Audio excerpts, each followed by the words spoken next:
All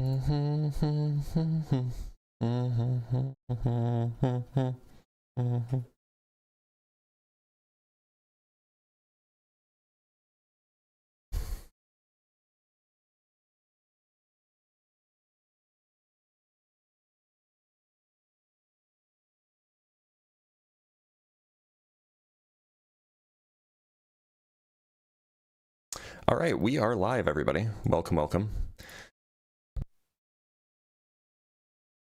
We do have a Discord link up and running. Hopefully, hopefully the Discord, like, who knows if this is going to work. But we'll see. If people want to join and they're watching on YouTube, or if they don't want to join from TikTok for some reason, they can join via Discord server.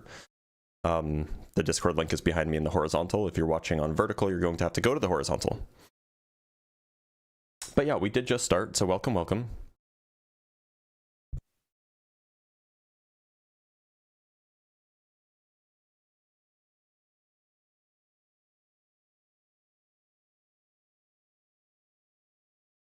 Howdy, howdy.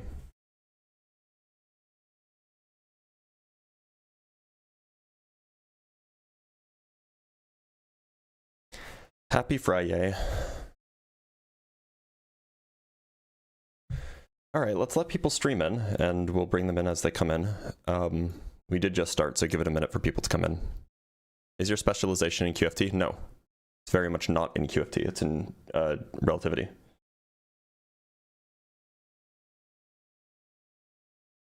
How do I like being stateside?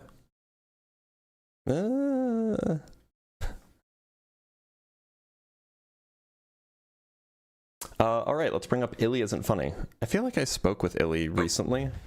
Illy Isn't Funny. Hey, did we speak recently? Oh, yeah, we have before. How old are you? I am 16. Then you can't be here. Sorry, bud. Why isn't my other headphone working? My other earbud.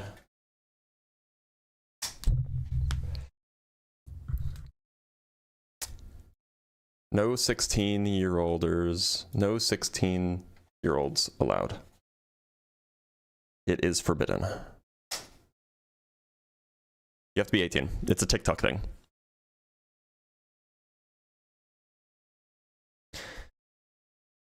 The other earbud can't be here because it's under 18. Fair. That's a fair assessment, actually. It's a really genuine and fair assessment. I appreciate that. No, you're fine. You're fine. It's a TikTok terms of service thing. I am going to keep an eye on... we have a guest in the Discord. Bro, can you hear me? Hi, Blitz. How's it going? Fro, how old do you think the Earth is? I think it's probably some million years old. Okay. Well, then why'd you join? Because I have another science thing that I kind of disagree with, if we don't mind. Okay, but that's not on topic, so I'm gonna let you go. Okay, thank you. I need to figure out how to do that. Okay, he left on his own. Is there a way to kick to... Oh, I guess maybe there's a disconnect button on Discord?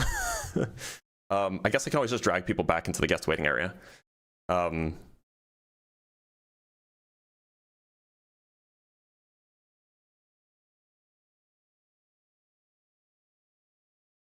Reddit millennial atheist type of straw man. Look, there are people who still believe this, and there are churches who still teach this. I'm sorry that makes you uncomfortable, that such people in such places still exist. But like there was an effort in a major city in Tempe, or a major city in Arizona called Tempe, to start teaching young Earth creationism in schools. So it's not really a straw man just because it doesn't apply to you.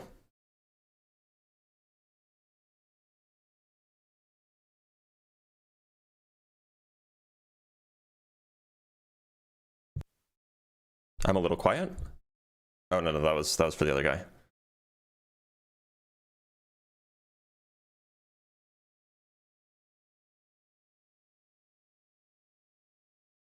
In the Christian view, God is capable of forming adult creatures So you not think he'd be capable of creating age stone? Look, nobody's saying he wouldn't be capable of it. The question is did he do it? If he did it, then he's a deceiver. If he didn't do it, then the Earth isn't 6,000 years old.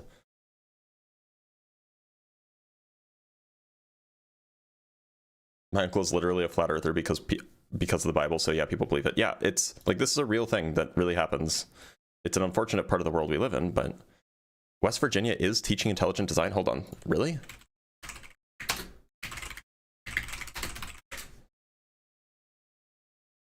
Oh boy. Hold on, I gotta read this.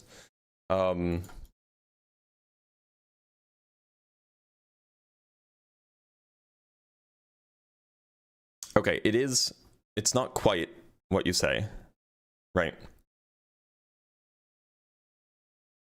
So the bill in West Virginia that passed a year and a half ago or so, or almost 2 years ago, the bill in West Virginia that passed says a public school teacher is not prohibited from responding to questions about scientific theories of how the universe and or life came to exist.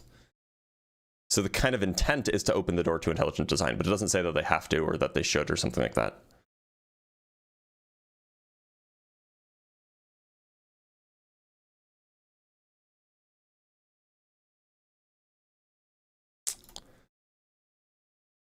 So it's not as bad as it was made out to be. But suffice it to say, the intent there was to ensure that intelligent design could be talked about in classrooms, which is very weird. Very cringe. This person says carbon dating is false. Ruben, do you want to come up? You can come up if you want. Guest box is currently empty.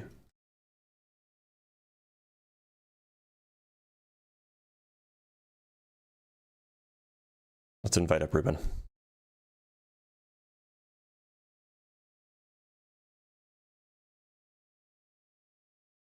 Looks like Ruben doesn't want to come up. If we don't get any guests in a few minutes, we'll probably just change topics to a more general theism, atheism debate, which is fine. We can do that.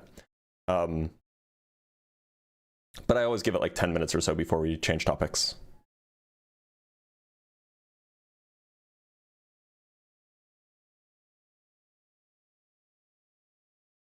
Ruben is scared. Yeah, maybe. Freedom of religion as long as you're Christian type country. Yeah, it's something like that. What's my religion? I don't have one. I don't really participate in like the God belief stuff. Blitz, do you actually have a PhD? Yeah.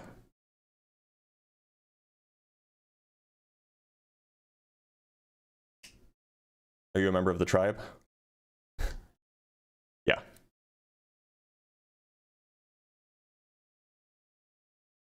Why does existence exist? That's a great question.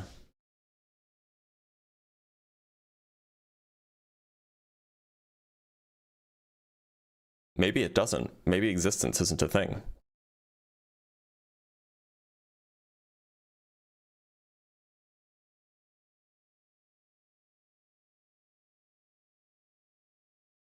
Do you believe? I don't.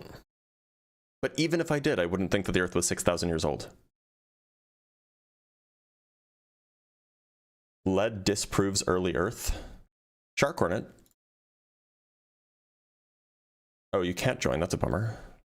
Start debate soon. Well, we currently have no guests in the guest box, which maybe that means that we've defeated. Oh, we have a guest. Luther Burden fanboy. Yo, what's up, man? Yo, what do you think that new One sec. Kanye song, Nigga Heil Hitler? You a fan of Nigga Heil Hitler? God damn it. I step away for 1 second. I'm just asking a question. What do you think of Nigga Heil Hitler? All my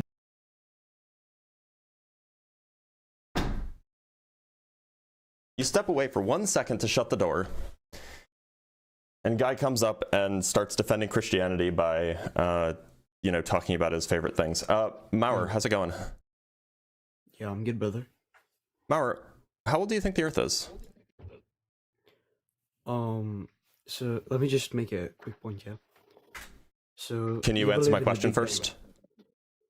I think the Earth is 4.7 billion years old.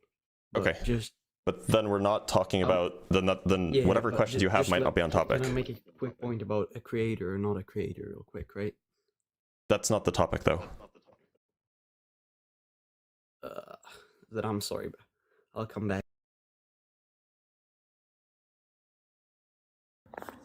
Cassie, how's it Hello? going? You're right, bruv. How you doing?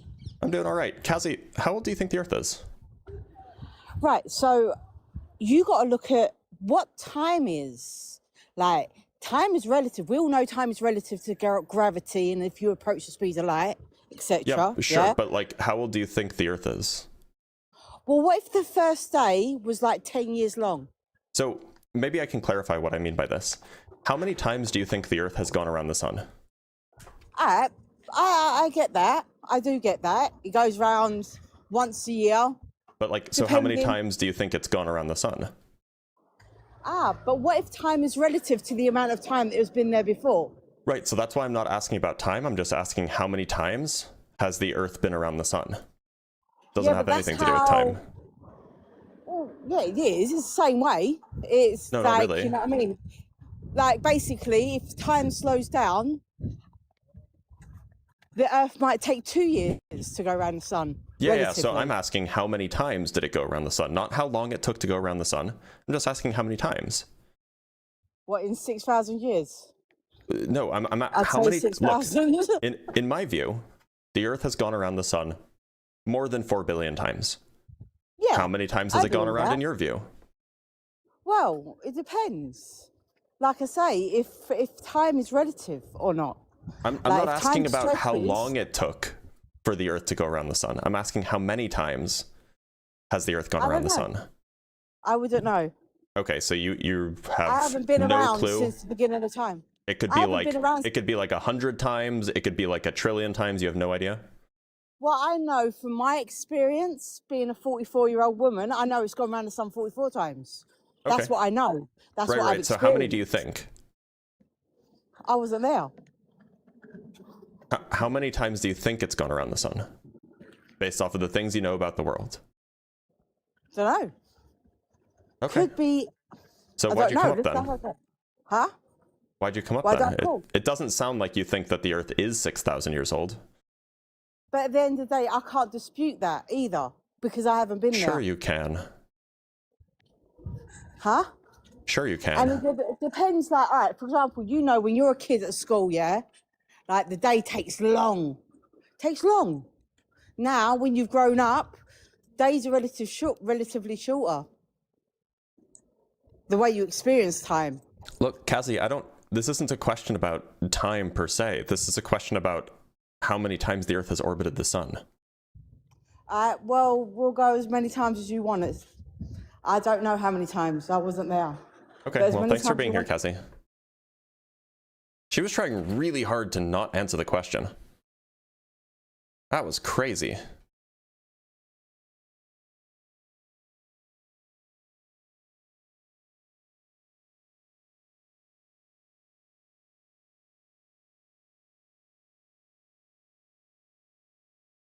All right, let's bring up Adrian.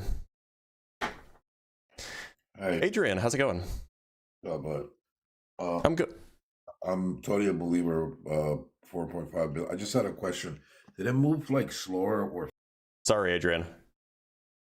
Opposition only. Ruben's here. Ruben, how's it going? Oh, hey, how's it going, man? Going all right. Ruben, how old do you think the Earth is?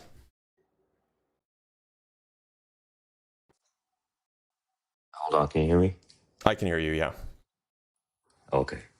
Yeah, I just had to connect my Bluetooth real quick. You're fine. I don't know why you have that thing saying it's 6,000 years old.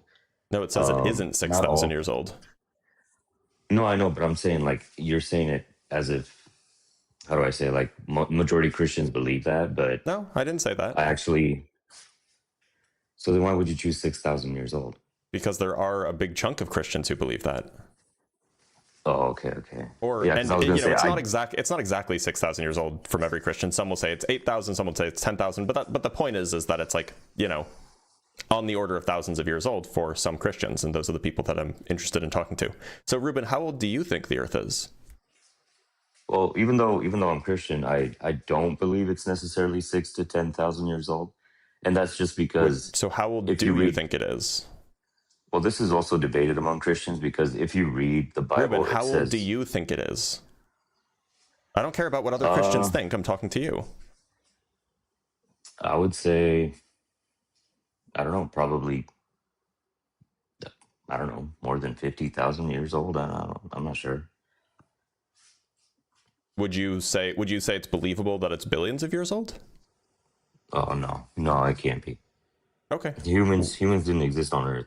You know what I'm saying? So Yeah, I mean, that's true. But why would that As a- constrain how old Earth can be? because the Earth was created with the intention that humans would live on it, if that makes sense. So it's your view that Earth has only existed for roughly as long as humans have existed?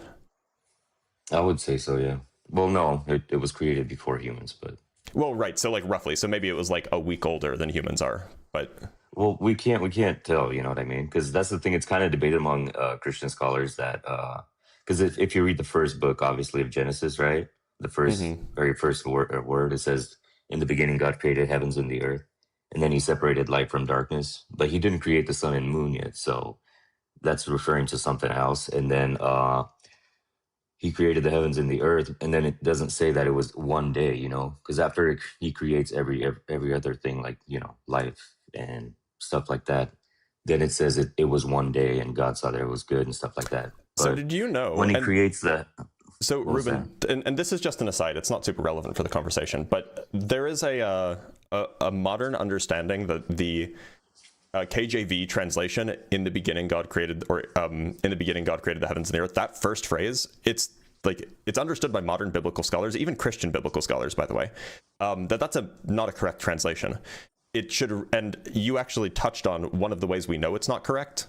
Because if it were, "in the beginning God created this," and then it was morning, and then it was evening, and then it was then there should be, then it was evening, then it was morning, a first day or something. But it doesn't say that. So a better understanding, a better translation of the word of the language that's used is, it's better read as "in the beginning of creating the heavens and the earth," and then the rest of the sentence follows. And so it's like the first sentence is saying, or the first line, or the first verse rather, is saying everything that follows is a description of the creation of the heaven and the earth.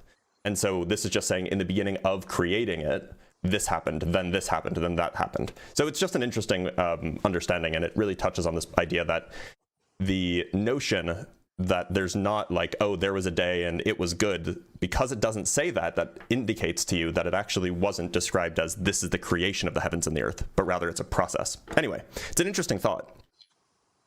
yeah, upset that's because you're deriving it from the King James version, but not all Bibles and translations are from King James.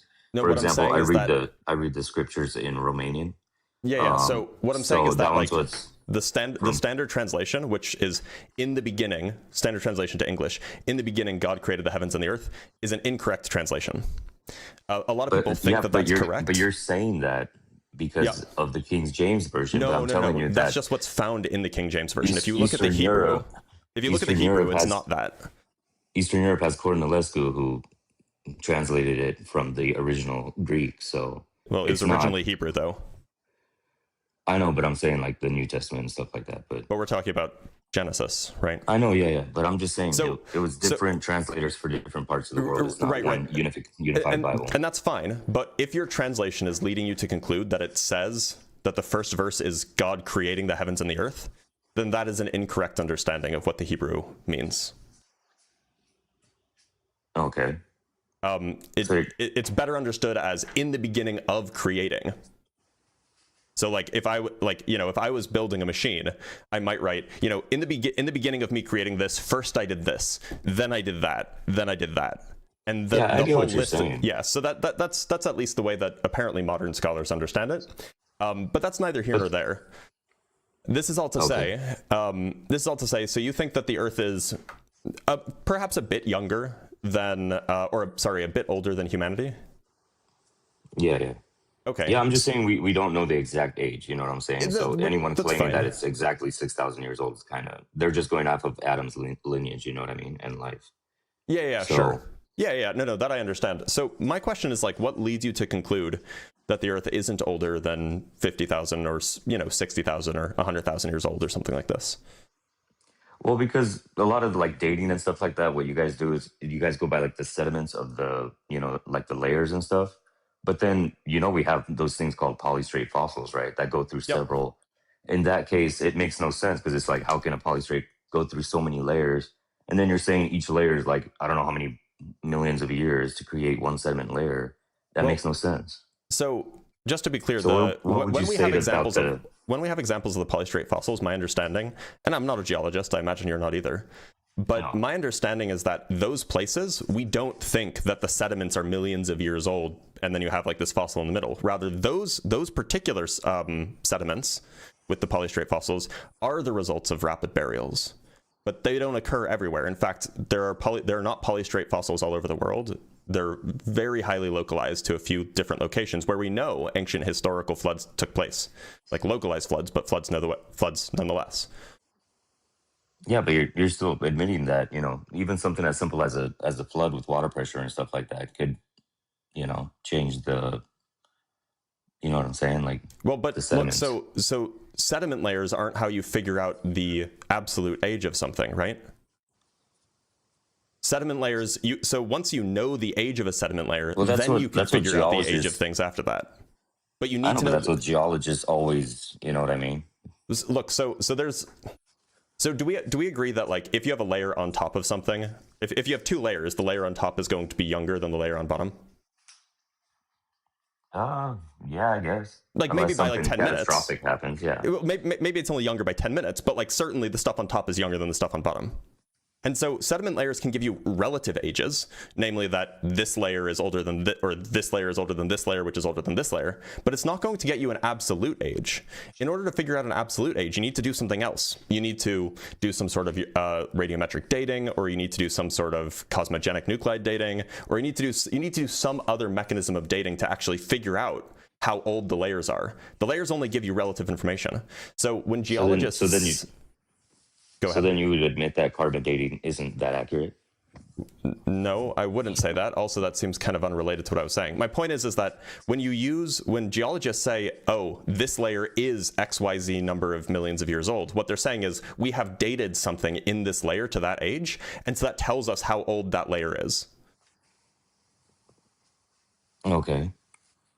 But then the polystrate fossil that cuts through all those layers, what do you say about that? Well, when you go and you date those layers, you find that they're all the same age in those particular places. Are you sure? That's what I've been told by geologists. Well, that's the thing. I mean, is that accurate, or I mean, like, you know look, what I I'm mean? not a geologist. Yeah, so like I'm just going to listen to what the geologists tell me. But exactly. Yeah, but which is like a reasonable thing to do, right? Because they know what they're talking about. I don't. Okay. But look, the point what is do you that... mean, like... Oh, go ahead. Because your main title is saying your church lied to you about science. And in what example, besides the age of the earth? Well, that's the topic here. That's the example. Okay. That's the... And look, like the whole point is that you don't need fossils in order to figure out how old things are. In fact, fossils are not used to determine how old a rock layer is. You do some other method to figure out how old fossils are. And the other methods that we use, like radiometric dating, cosmogenic radionuclide dating, I have a whole list of these in a notepad somewhere, and I can pull them up. Like ice core sampling, these kinds of things get us to ages that are far older than 50,000 or 100,000 years old. But that's only because they're categorizing it. You know what I mean? Like, how would they know it's exactly that old? Well, nobody's saying that we know the age down to the year. What we're saying is that we know the age to within, 1% or 2% or something like this. Okay. But you don't think that evolution should be thought as a theory instead of fact? I mean... Just because it's common consensus among scientists doesn't mean it's a fact. You know what I mean? I could say that, like, do you think that gravity should be taught as a theory and not a fact? I mean, it could be. Some people don't even believe in gravity. I'm not one of those. I do believe in gravity. I know that, and that's nuts, right? Well, I don't know. They're going to say something attributed to like buoyancy or something different. I don't know. But right. And that's nuts, right? Whether you agree with it, yeah, because I mean, you drop your keys. Why are they dropping, right? They're not staying in one spot. The point is we call gravity, like gravity, you know, Einstein's theory of general relativity is a theory, right? But that doesn't mean that it's not real. It's the same way with evolution. Just because it's, you know, the theory of evolution doesn't mean it's not real. But it's still a theory, you know what I mean? You could say the same thing about gravity. It doesn't mean it's not true. It doesn't mean it's not real. No, I wouldn't say gravity is necessarily a theory. I would say it that's literally more is. Like, it's called the theory reality. of general relativity. Oh, I know, but I'm saying, like, you know what I mean? We see it in our everyday lives.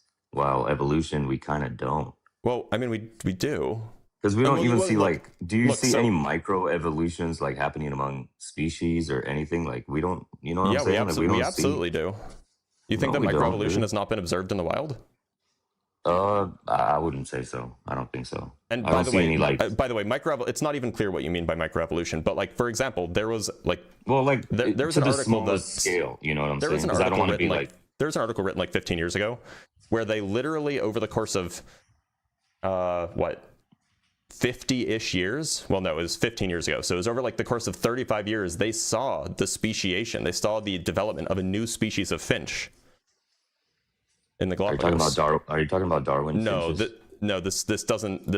I mean, this was in the Galapagos, but that's because there's finches there. But this isn't specifically about Darwin's finches. No.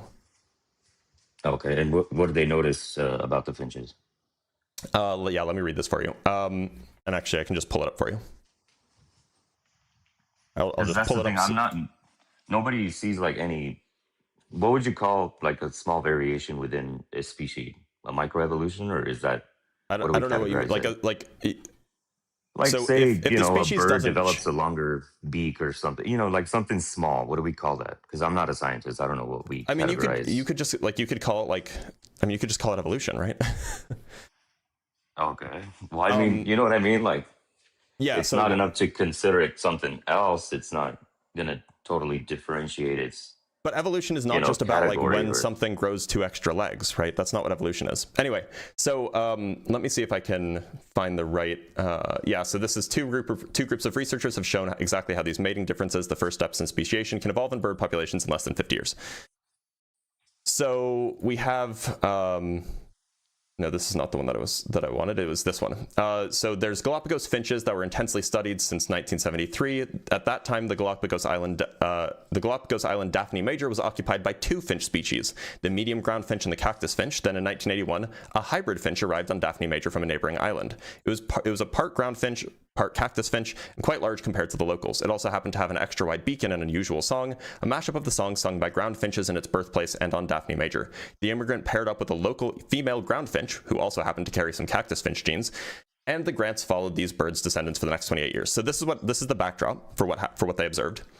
Okay, well, that's not evolution. That's we're not another done yet. species No, being introduced. we're not done yet. Being introduced this is the background. I'm just reading you the background. We'll get to the relevant bits. So after 4 generations of birds, the island experienced a severe drought which killed many of the finches. The 2 surviving descendants of the immigrant finch mated with each other, and this appears to have set the stage for speciation.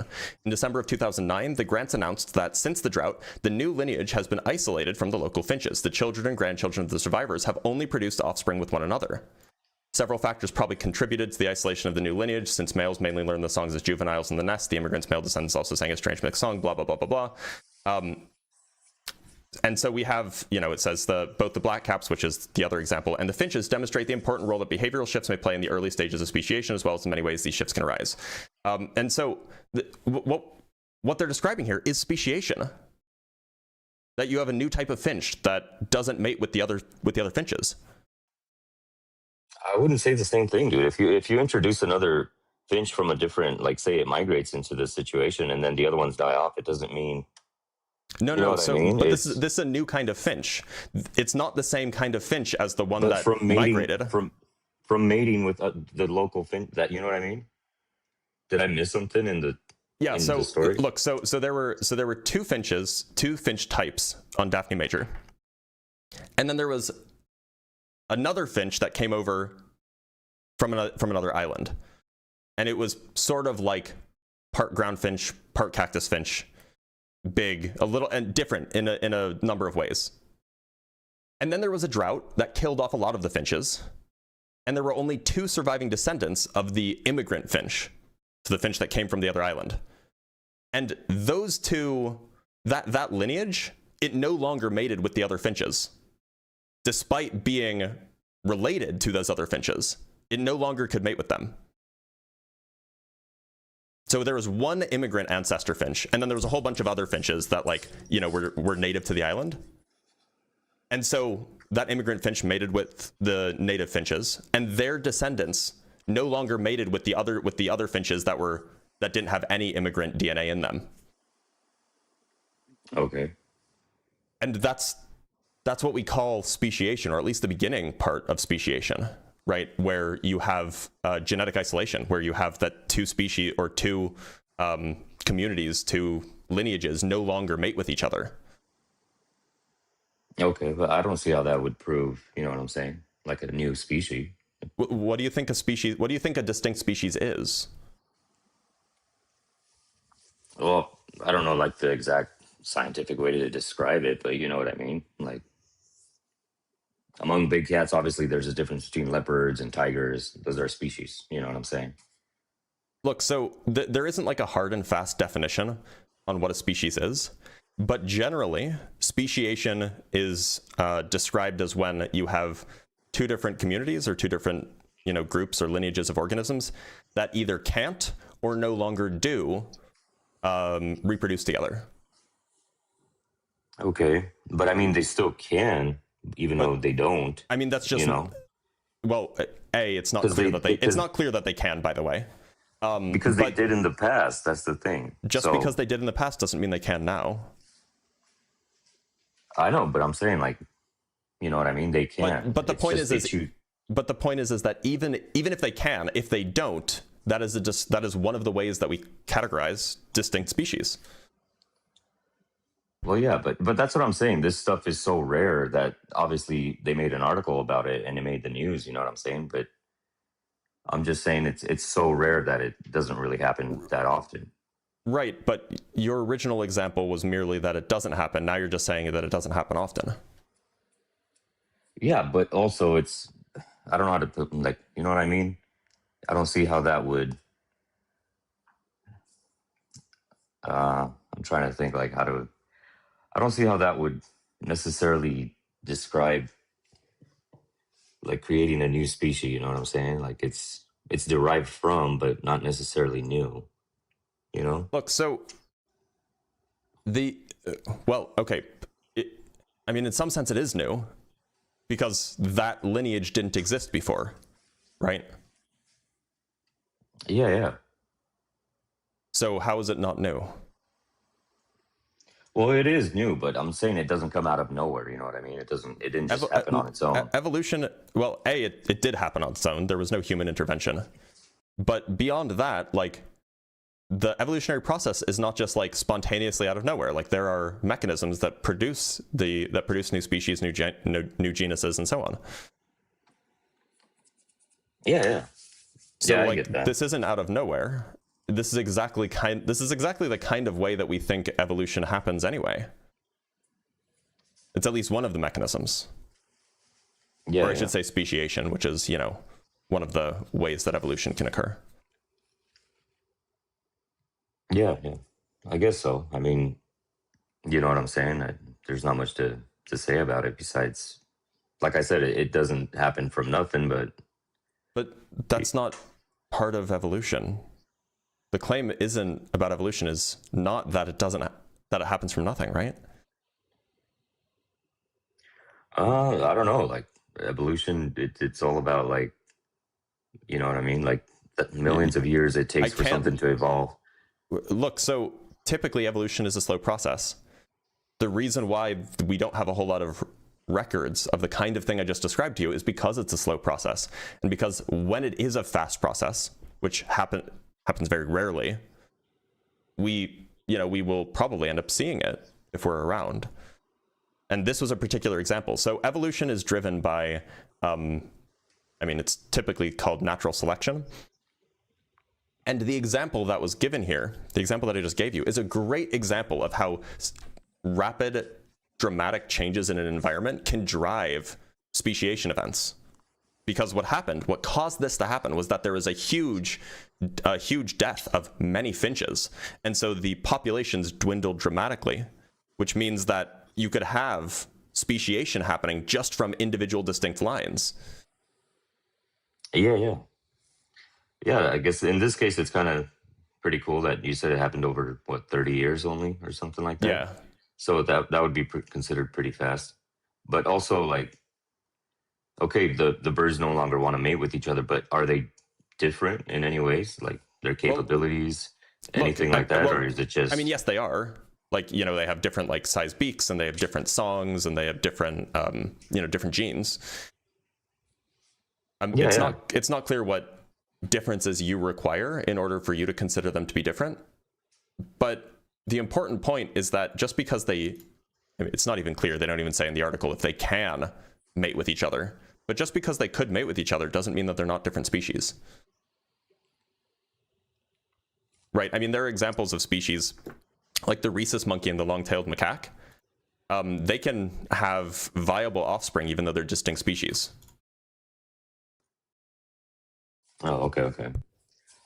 Yeah, I'm just, you know what I'm saying? Like, it doesn't come from nothing, you know what I'm saying? And it happens over such a long time that it's so hard to, like you said, we don't have a lot of proof of it because we don't have a lot of examples of it happening in real time for large animals.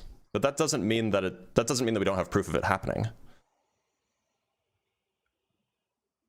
Well, I mean, on a very, very small scale, but you know what I'm even saying? On a large scale, we have like evidence that this is a thing that happened from genetics. What do you mean on a large scale? Like we can check our genetics and compare them with the genetics of like bonobos and show that we're related to them. Well, I mean, we share our genetics with a lot of things, though. And we're related to 50% more. We are related to everything because, that's how life evolved on Earth. Well, I get it, yeah, because obviously everything that lives on Earth is going to be related. But you know what I mean? More specifically, we are closely related to bonobos and chimpanzees. Oh, I know that, but that doesn't mean, you know what I mean? We came from that. We didn't come from bonobos and chimpanzees, but we're related to them in the same way that me and my cousin are related. Yeah, I know. So if you agree with that, my cousin and I are related because we share a grandparent, right? Yeah. If I'm related to a bonobo in the same way, just further back, that means that the bonobo and I both share a distant grandparent. With like a million greats or 100,000 greats or something in between. And so what would that great grandparent look like? Yeah, but I don't know. We share our DNA with everything, man. It's not just, you know what I mean? But I get what you're saying, like the closest amount of percentage, but well, I'm just saying it should still be taught it should still be taught as a theory, you know what I'm saying? Instead of like fact. We have like outstanding evidence. Why should we teach it as if it's like questionable? Because it is. When it comes down to it, it's still a theory. You think all scientists agree? I would ask you to find me like, I don't know, a single tenured biology professor who doesn't think that evolution happened. In the United States, I don't know about other places, but I mean, there are some Christian scientists, I think.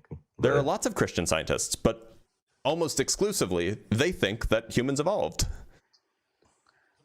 You think so? I mean, look, like maybe, like I just bet that you probably couldn't find a single and I say tenured because that means that they're like well respected in their field, like a tenured biology professor who doesn't think that evolution happened. Well, yeah, that's what I'm saying, because it's thought as this scientist like consensus, you know what I mean? But I think they should still call it a theory, you know what I mean? The evolution theory. If it's the scientific consensus, then like, why should we treat it as if it's questionable? Just because you can't 100% prove it, you know what I mean? That's what flat earthers say about gravity. I know, but that's different because How is it's that in our different? everyday. It's in our everyday life. You know what I mean? Well, they'll say that it's buoyancy in our everyday life, not gravity. They'll say you can't prove mass attracting mass because mass attracting mass is not something we experience in our everyday life. I know, but you know what I mean? That's like, I don't know. That's just like them trying to play like semantics or whatever. But that's what you're trying to do right now. I'm not. I'm just saying everything comes down to an idea. You know what I mean? A theory. All of science is ideas. Doesn't mean that those ideas aren't true. I guess, yeah. But I mean, I don't know. Everything, you know what I'm saying? Like everything does come down to a theory. So, and we're You keep always like saying that. learning new stuff. But You keep saying everything comes down to a theory, like as if that makes it less true. But like if your position is merely that it's a theory, therefore we shouldn't teach it as if it's a fact, why not? Unless you have good reason to think that it's not a fact, if you have some counter evidence that shows that evolution's not real, then like we should treat it as if it's real. I know, but I don't know. It started from a theory, and then everything was just confirmation bias from there. You know, It started. So- Wait. Have you looked into the evidence for evolution? what's that? Have you looked into the evidence for evolution? Yeah, I remember growing up. I was really like looking into a lot of stuff, but I forgot So- a lot of what I. So how do you figure that it's confirmation bias?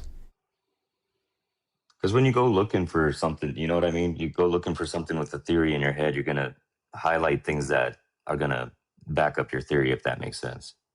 You know what I mean? So the way that we do science is you come up with an idea, you call it a hypothesis, not a theory. You come up with a hypothesis, you think about the hypothesis, and you're like, okay, if the hypothesis is true, what should the outcome of some observation or discovery or observation or experiment be? Right? So then you either conduct an experiment or you go make an observation and you see, is it the case that the observation or experiment aligned with my hypothesis? And if it does align, then that's evidence for your hypothesis. If it doesn't align, then that's evidence against your hypothesis. So it sounds like what you're saying is just that people did the scientific method and they found evidence for their hypothesis. Yeah, but I mean, you said it yourself. Even the crazy flat earthers will do the same thing. They'll, you know what I mean? They'll create their But own little hypothesis. They never actually do the experiments, right? They do. No, they don't. I recently I've talked with I so saw many this- of them. They don't do experiments. They like take videos and then they call it like a scientific experiment, right? No, you didn't see the thing where I think like some flat earthers did something where they went up to space or something. I never like fully No watched no flat it earthers was went to like a space. live. There No, was they there said were, some kind of balloon or something. I don't know. there were some flat exactly what earthers it who went to was. It was like an Antarctica. I don't know if you heard about that. No, I haven't heard about that. So there were some flat earthers that went to Antarctica to see the 24-hour sun in December, and they saw the 24-hour sun, and now the 4 flat earthers that went, one of them is no longer a flat earther, and the other 3 don't really do flat earth stuff anymore. These are like big creators. Anyway, what I'm saying is that the way that we do science is you have a hypothesis, and then you check, is the hypothesis correct or is it not correct? And every time we've checked the evolutionary hypothesis, it comes out correct. Okay.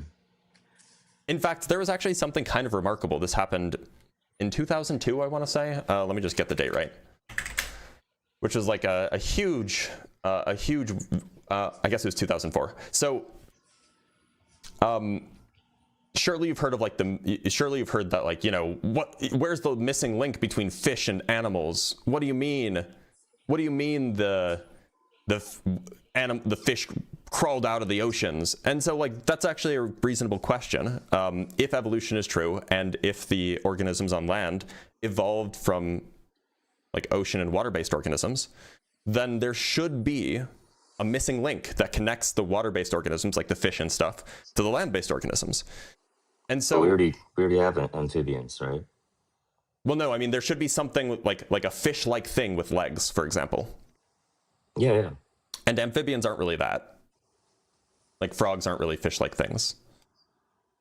What's the thing? The xyla looks. It looks kind of like a cross between A fish and a frog. Are you talking I about forgot what Tiktaalik? it's- Yeah, something like that. Or no, you're talking about an axolotl, right? axolotl. Yeah, something Yeah. like So, but those things exist now. Such a thing should exist in the historical fossil record. Is the point? There should be a fossil of something that's like a fish, and it's like a amphibian I know or that like a lizard. if you go down that road, it would disprove a lot of stuff because we don't even have a lot of fossils to. But, you know what I'm saying? Look, so that was the question. We should be able to find such a fossil for something that's like part fish, part a land animal. And so in 1999, a team of researchers, a pair of researchers really, they made a prediction that if this happened, then we should be able to find this fossil in a layer that's 375 to 380 million years old. And you can figure out how old the layers are by using various other dating methods. And we should find that fossil in places where there used to be like oceans, lakes, and streams. And so that was their prediction. And so based off of that age and based off of that that location in the United States, there was only a few places that they could look. So they just started looking in 1999. And in 2004, they found exactly what they were expecting to find in exactly the place and time where they were expecting to find it.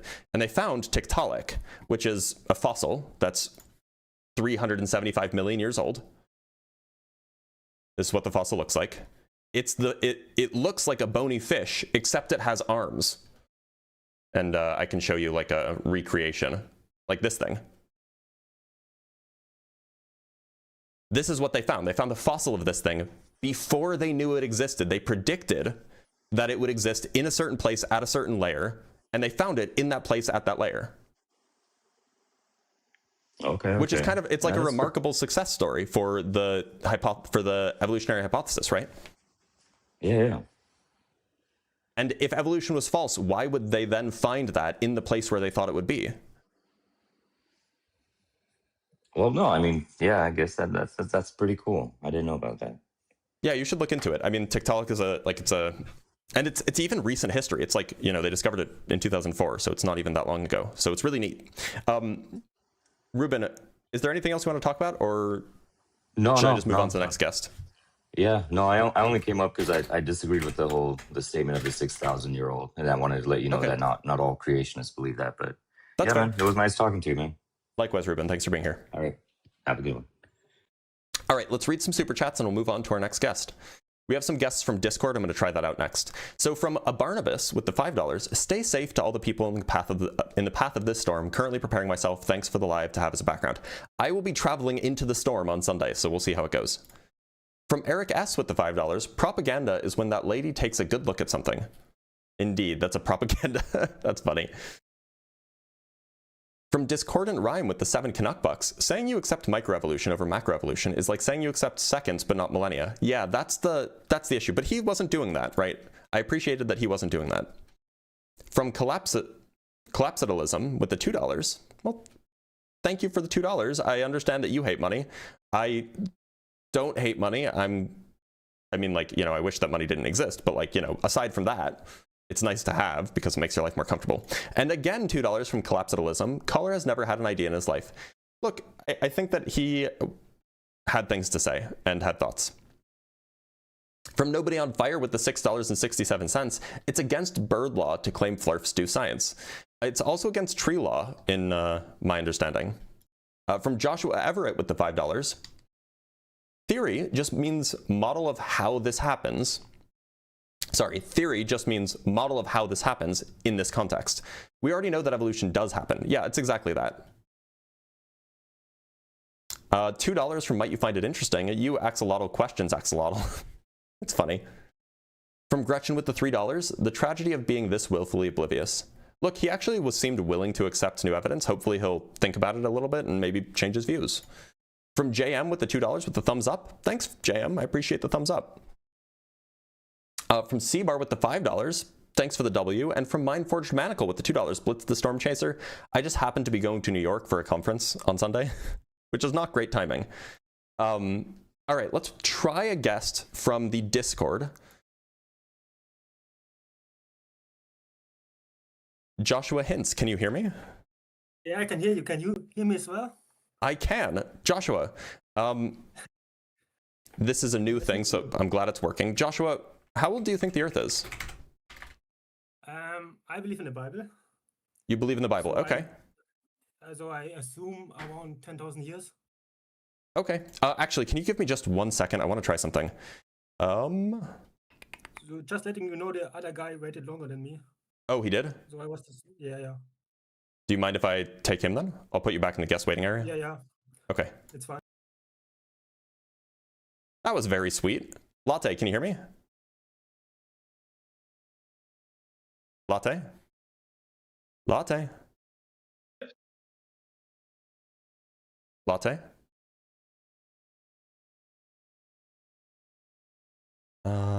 There should be a way to do window capture. Discord. Latte? Yes. Your audio is a little on the low side. If you could do me a favor and... it's so much better.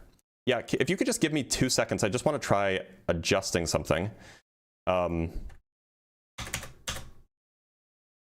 Sorry. 10,000, 2,000? No, 1,500? 800? I'm just trying to put your audio icon up so then people can see when you talk, if that makes sense.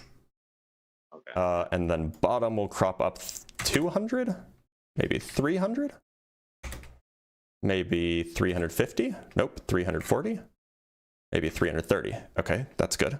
And then we need to crop down by 400. Nope, maybe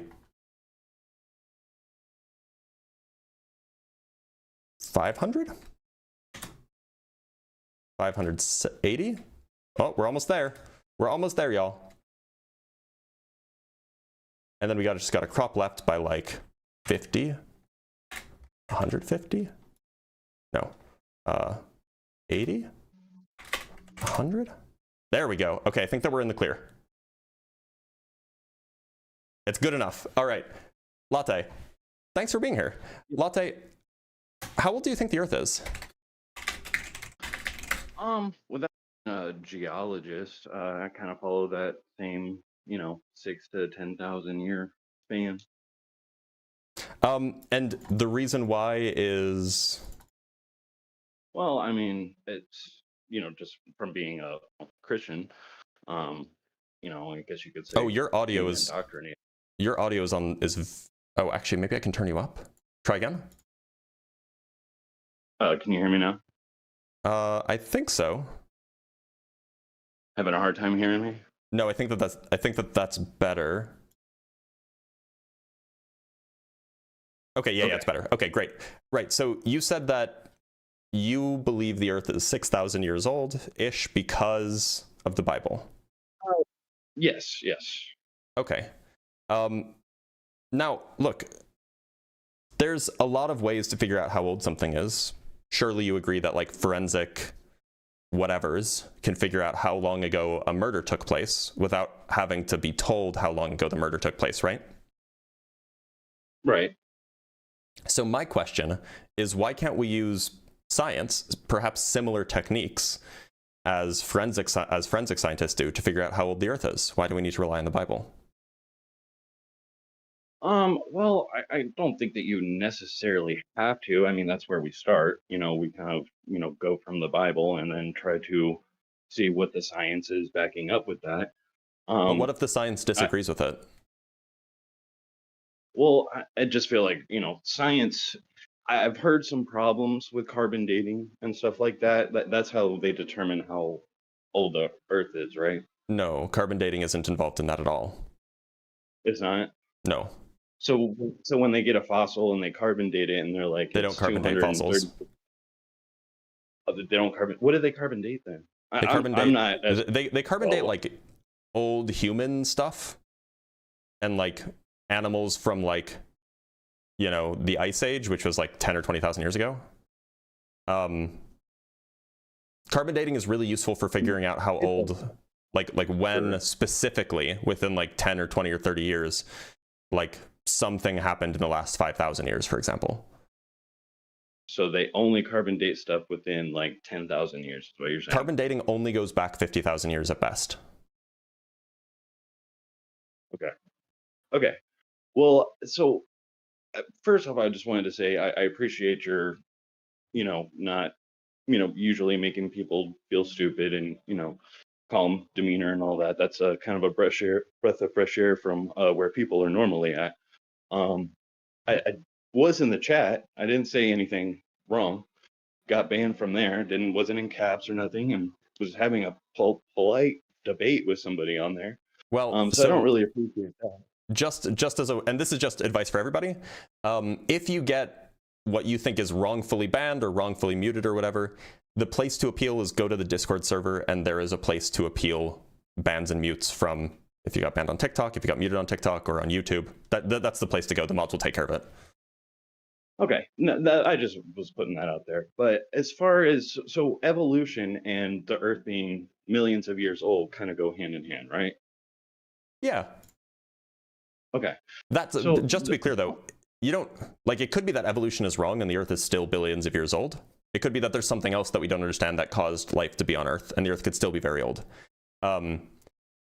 What isn't the case is that you couldn't really have evolution if the Earth was young. Okay, so therefore the Earth would have to be really, really older than 6,000 to 10,000 years is what you're saying. Yeah, if evolution is true. Why if? Well, look, so if evolution is true, evolution is something that takes a long time to happen. And so you would need a lot of time in order for that evolution to happen. However, it could be that evolution is false and yet the Earth is still very old. Now, so it has to be a long time. What's a long time for evolution to take place? Hundreds of millions of years or more. So, but you were referring to the finches earlier, and you said that was like a really short time span. And yeah, that was so your evidence. Presumably when you say evolution, for evolution to happen, presumably you're referring to like the whole process of evolution from like microorganisms to humans. In the case of the finches, this is like a fairly minor change of like speciation happening, and that took place very rapidly.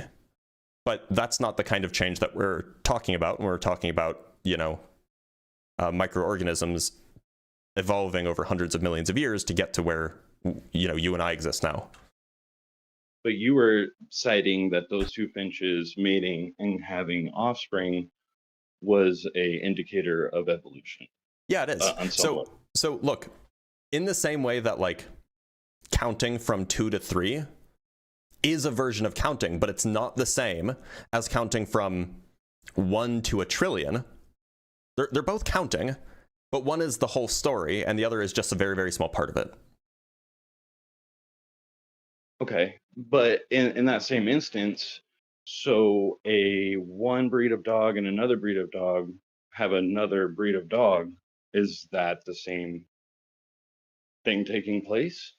No, because generally not. So, breeds of finches mating is the same thing as two different dogs mating. No. So the distinction here, when we talk about speciation, is that generally you need that the animals either don't or can't interbreed with each other. The two different like groups of organisms. Okay, so there's actually an argument to be made that like Great Danes are a different species of dog from Chihuahua, because it is very, very hard for them to mate together because of the size difference. But it still happens enough that they're not really treated as separate species. But like, to be clear, the notion of like when two things are different species is a gray area. Right. That's why I'm wondering if it should even be a indicator of evolution, because so tigers and lions can't mate together or don't because they're on different parts of the world. But then we have tiger. So is that a but ligers are so typically you require that the offspring are usually viable. Or not viable, sorry, fertile. And ligers typically are not able to reproduce. So, make of that what you will. Okay.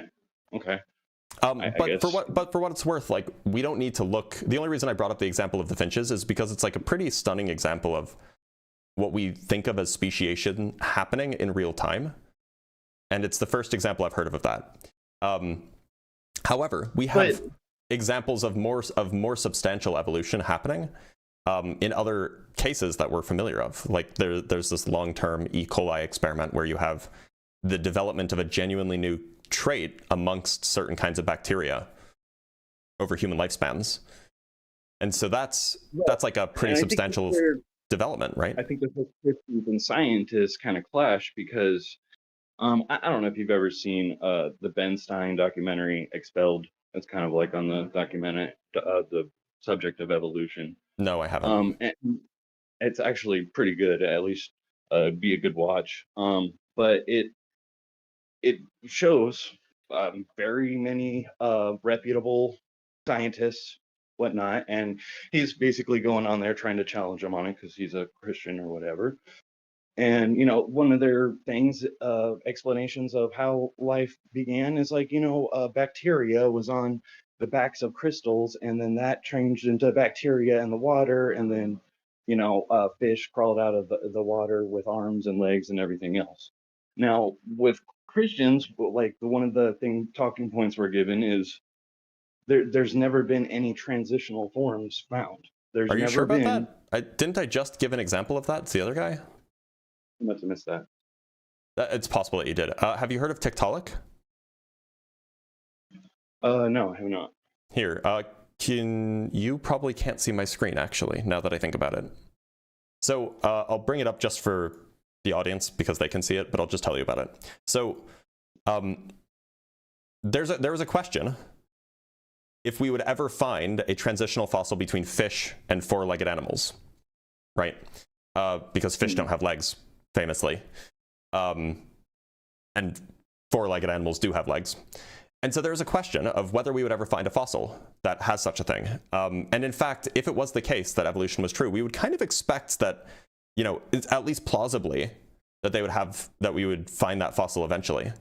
And so in 1999, a team of two biologists, or I think that they were actually paleontologists, but a team of two scientists anyway, they looked at the evolutionary biology research, and they concluded that if such a fossil existed, it would exist in a certain layer of sediment in a certain kind of location.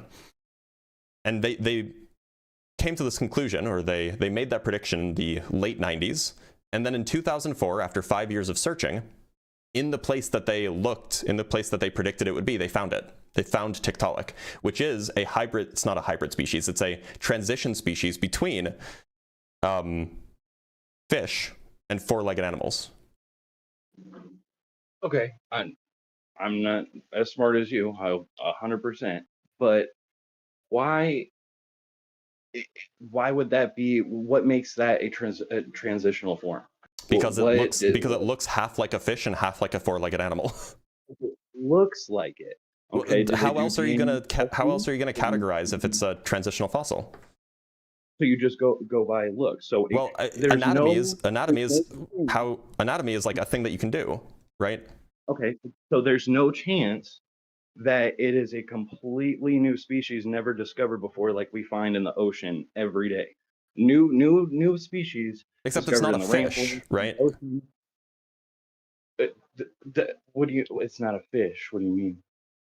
Like it's not really a fish, and it's not really a four-legged animal. It's something else. But we see stuff like that all the time in the ocean. We've never seen anything like that before. Or it looks kind of like this. It looks like a joke. So here's the way that we know that this is not just a fluke. This is not just some random thing.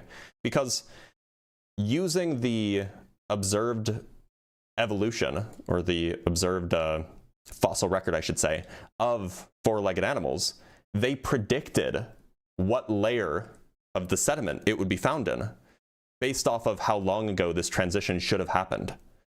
And then they went and they looked in that layer and they found it there. Wouldn't that be an awfully huge coincidence?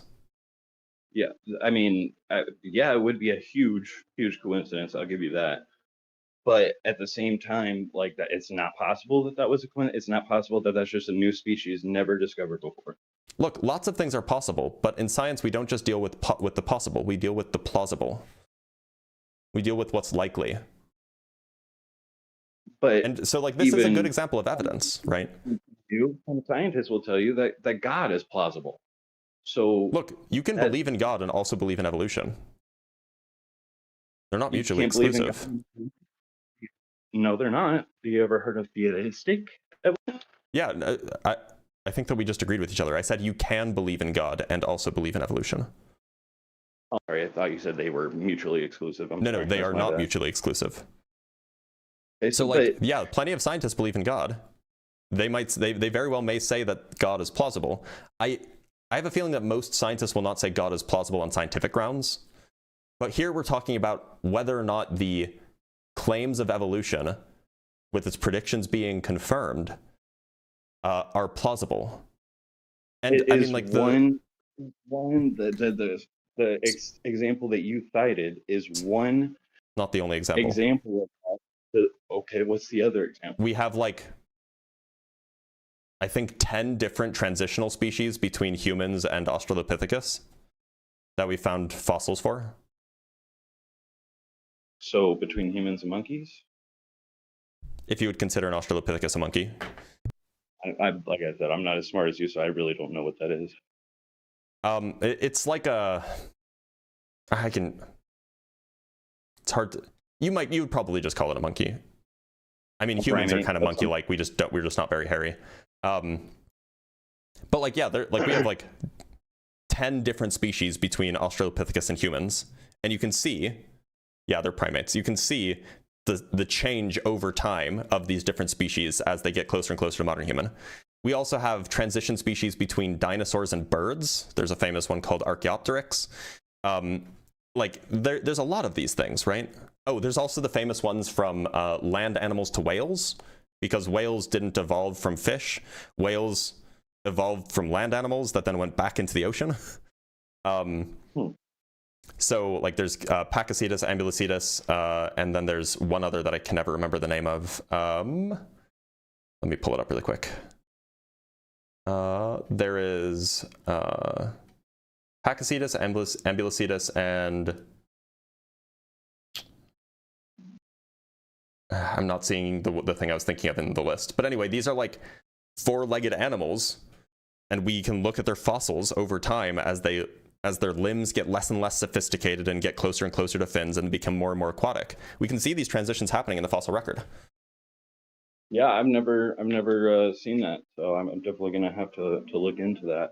Definitely worth looking into. It's interesting. With the other guy you were talking about, but why, and even you state, if the theory of evolution is true, and it's a theory, okay, how do we get to scientific laws and facts? So they're different categories of things. So scientific facts is not like a technical term. It's just like what lay people call things that are true. But scientific laws are observed relationships of things in nature. So like, it's like a formula, right? A scientific law is a formula that tells you how X thing is related to Y thing. A scientific theory is not that kind of thing. A scientific theory is an explanation for a lot of different scientific laws simultaneously. Or sometimes just one scientific law, but it's like an explanation that has like a principle behind it that explains why that law is the case. Right, and it's being able to be proven or reproduce that same like hypothesis, like So magnets, a hypothesis is what a theory is before it's a theory. Right, you have to come up with your hypothesis, and then when you try to experiment and either prove or disprove those hypotheses, that either proves or disproves your theory. Well, it doesn't prove it. You either get evidence in favor of your hypothesis, or you get evidence against your hypothesis, right? Yeah, in science isn't really in the business of proving things true. It's just not like because it could always all just be coincidences, right? So what we do is we just collect a bunch of evidence, and when you have enough evidence for your hypothesis, then it's generally regarded as like a mainstream accepted theory. And like that's like when we talk about like the theory of gravitation, that doesn't mean that it's like just a guess and it's like less true than a law. Like the theory of gravity is a different category of thing. Sorry, go ahead. Why have two different categories of something if they're not completely different? They are. If a theory They are completely different. They are right. So, as something is at a theory, it's different than it being at a scientific law. Yeah, a law. Look, this is like saying why have two different categories of things, where you have, on the one hand, you have colors, and on the other hand, you have shapes. What do you mean? What do you mean that there's red and then there's circular? Those are just the same thing. It's just red is more red than circles are. The point is that this is a category distinction. One's not more true than the other. They're just different kinds of things. They're not. So scientific laws can't be proven, shown, and repeated. Maybe I can clarify. Scientific laws don't start out as theories. They don't. They never started out as theories? No. Scientific laws are never start out as theories. Scientific laws are they're basically observations. They're observations. They're like what happens. So you take a whole bunch of observations and then you plot them on a graph, and then that line is your law. So scientific laws, you're saying they're not proven, disproven. They're not based on repeatable experiments or anything. Scientific laws can be violated, if that makes sense. But then that kind of goes again. But they're never, they don't start out as theories, right? They're just like kind of like a different kind of thing. Okay, so where we're getting sidetracked, or I am, is that the difference is that no, it's not like we think something, we observe something, and then that's a law. Yeah, a law is like we observed this X. We observed. A law would be like every time X changes by 2, Y changes by 3. That's what a law would be. And that's based on like all of your observations of X and Y. And then you say, well, I noticed a pattern. Every time X changes, Y changes. Now, a theory would be like the reason Y changes in the way it does in response to X is because of the principle of ABC. That's a theory is an explanation. A law is just like an observed relationship. Law is an observed relationship. I guess I'm kind of lost there on that. I guess, that's me. But it just seems like that theory is that, yes, it's a theory. We have a good idea, but we don't know for sure. No, that's just not how scientists use the word. The theory? Okay. Yeah, that's like how like regular people use the word. They say like, I have a theory about, how gasoline prices are being controlled by pirates off the coast of Africa. Like, and when they say I have a theory, they just mean it's a guess. Like when random people say that. When scientists say theory, they mean something very specific. They mean like an explanation. Usually there's mathematics behind it for why something happens or how something happens. But again, it's not a scientific law, though, if it's a theory, though. A law is... Again, a scientific law isn't an explanation. It's an observed relationship. So you're right. Laws and theories are different things. But that's because they're different things. They're different types of things. One is never promoted to the other. So the law of gravity, that was never theorized beforehand before they experimented and found out that it was a real thing? Which law of gravity? The law of gravity, Well, so the only law of gravity that's like really called a law is Newton's universal law of gravitation. And this has no explanation. This is just an observed relationship. Newton noticed that like if you drop Newton noticed that if you drop things at a certain in a certain way, that behavior has the same pattern as like when the moon orbits the Earth. And so he's like, we have a universal law that describes a relationship between the mass of the thing and the force on the thing. And so you have a law now, which is based on observations, but he didn't offer any explanation. So the law is just the formula. The theory, which Einstein came up with 200-ish years later, the theory of gravity, theory of general relativity more specifically, is an explanation for why that law is true. Okay. Enlightening. I didn't know. Well, now you do. Yep, that's like I said, I appreciate that about your program, is that you're respectful. You don't necessarily try to make people feel stupid, which is nice. I'm not set in my ways. I am trying to learn a little bit of what's going on, but it being indoctrinated in Christian your whole life, I'm basically just putting those talking points before you and seeing what you have to say about it. Like I said, another way of just kind of like a lot of where this stuff comes from. I really encourage you to watch that Ben Stein Expelled documentary. Where like you were talking about earlier, if you any tenured, quote unquote tenured scientist, they kind of go into that of like, well, if you don't necessarily line up with what the establishment wants you to say, or even though things may not be exactly proven or disproven, they lose their jobs, they lose everything else over this. Reputable people, and it happens. What another thing, wasn't Big Bang Theory kind of like a fully accepted theory in the scientific community? Hold on, we can address that in just a minute. But with regards to the tenure thing, the only reason I brought up tenure is because what tenure is at least how it's intended to be used.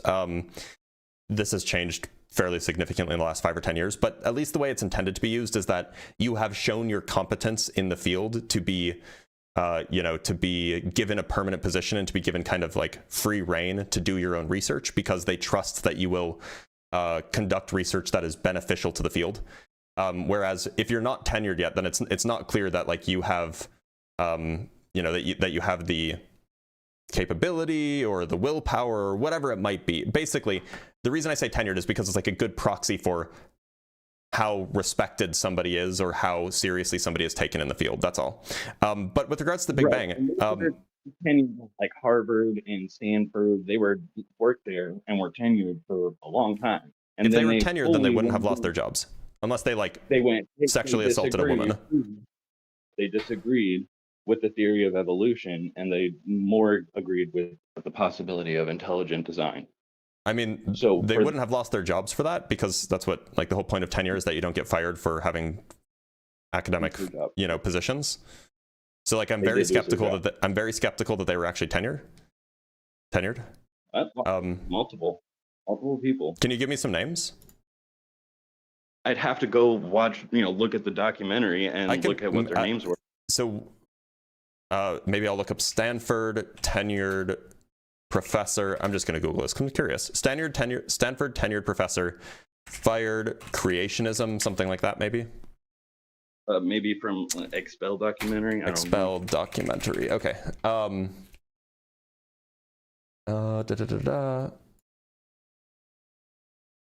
Okay, so I'm just going to read the AA overview. Don't trust the AA overview all the time, but I'm just going to read this because maybe it'll have some useful information that rings a bell for you. So the query likely refers to the 2008 documentary Expelled, featuring Ben Stein, which explores claims that scientists and educators promoting intelligent design or questioning Darwinian evolution face censorship, denial of tenure, or firing, often highlighting cases like astronomer Guillermo Gonzalez, though it presents a conspiracy theory perspective and lacks balanced scientific discourse, accusing big science. Okay, so that's like editorialized. So we have the name Guillermo Gonzalez. Is that a name that rings a bell? It wouldn't. It's been a while since I've watched it.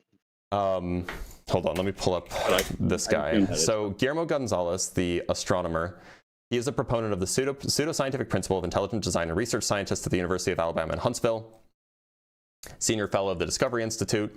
Okay, so at least according to Wikipedia, he never had tenure. He was denied tenure. So he wasn't fired. He was, so the way it works is if you're a tenure track faculty, then you get hired on with the expectation that you will go up for tenure in 4 to 6 years. And you go up for tenure, and then you write a big long thing, like a big long tenure document, basically. And then you get a whole bunch of letters of recommendation from people, et cetera, and then it goes before a tenure committee, and then they review, are we going to keep you on permanently as a tenured faculty, or are we going to end your contract? And so he was rejected. His appeal, or his application for tenure, I guess, was turned down. So like he never had tenure to begin with. That's the example that AI comes up with, but like maybe there's some other people presented in the film. So there's Richard Sternberg, is also mentioned in the film, apparently. He was an evolutionary biologist. He blah blah blah blah. He started to take on an unpaid position of managing editor of the. Okay, that's fine. I just want to see the whole thing about like if he was fired or something. He continued as a staff scientist. What was he?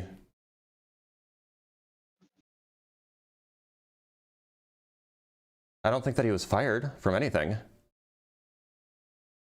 Trying to see here. I'm not seeing anything about him being fired.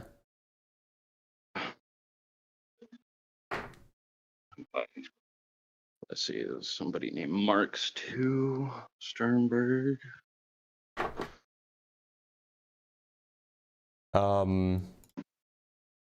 Who? Actually, it's not even clear that he was ever tenured anywhere. He was an employee at the Smithsonian Institution's National Museum of Natural History. But I'm not seeing anything about him being tenured ever. Then there's also Caroline Crocker, who there's no link.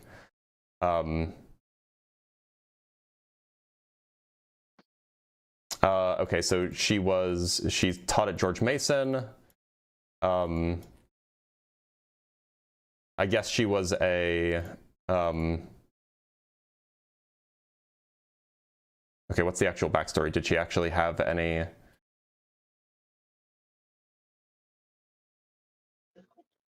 She wasn't tenured either. So like, look, I'm just not finding any examples of like tenured faculty that are being let go because of this. But that's neither here nor there. That's the only reason I brought it up, because tenure means that like you've made it as far as academic credentials go. But you wanted to talk about the Big Bang, right? Yeah, that's something I've been curious about. Like, because as of recently, me growing up, it seemed like Big Bang was the fully most accepted theory for the origin of life.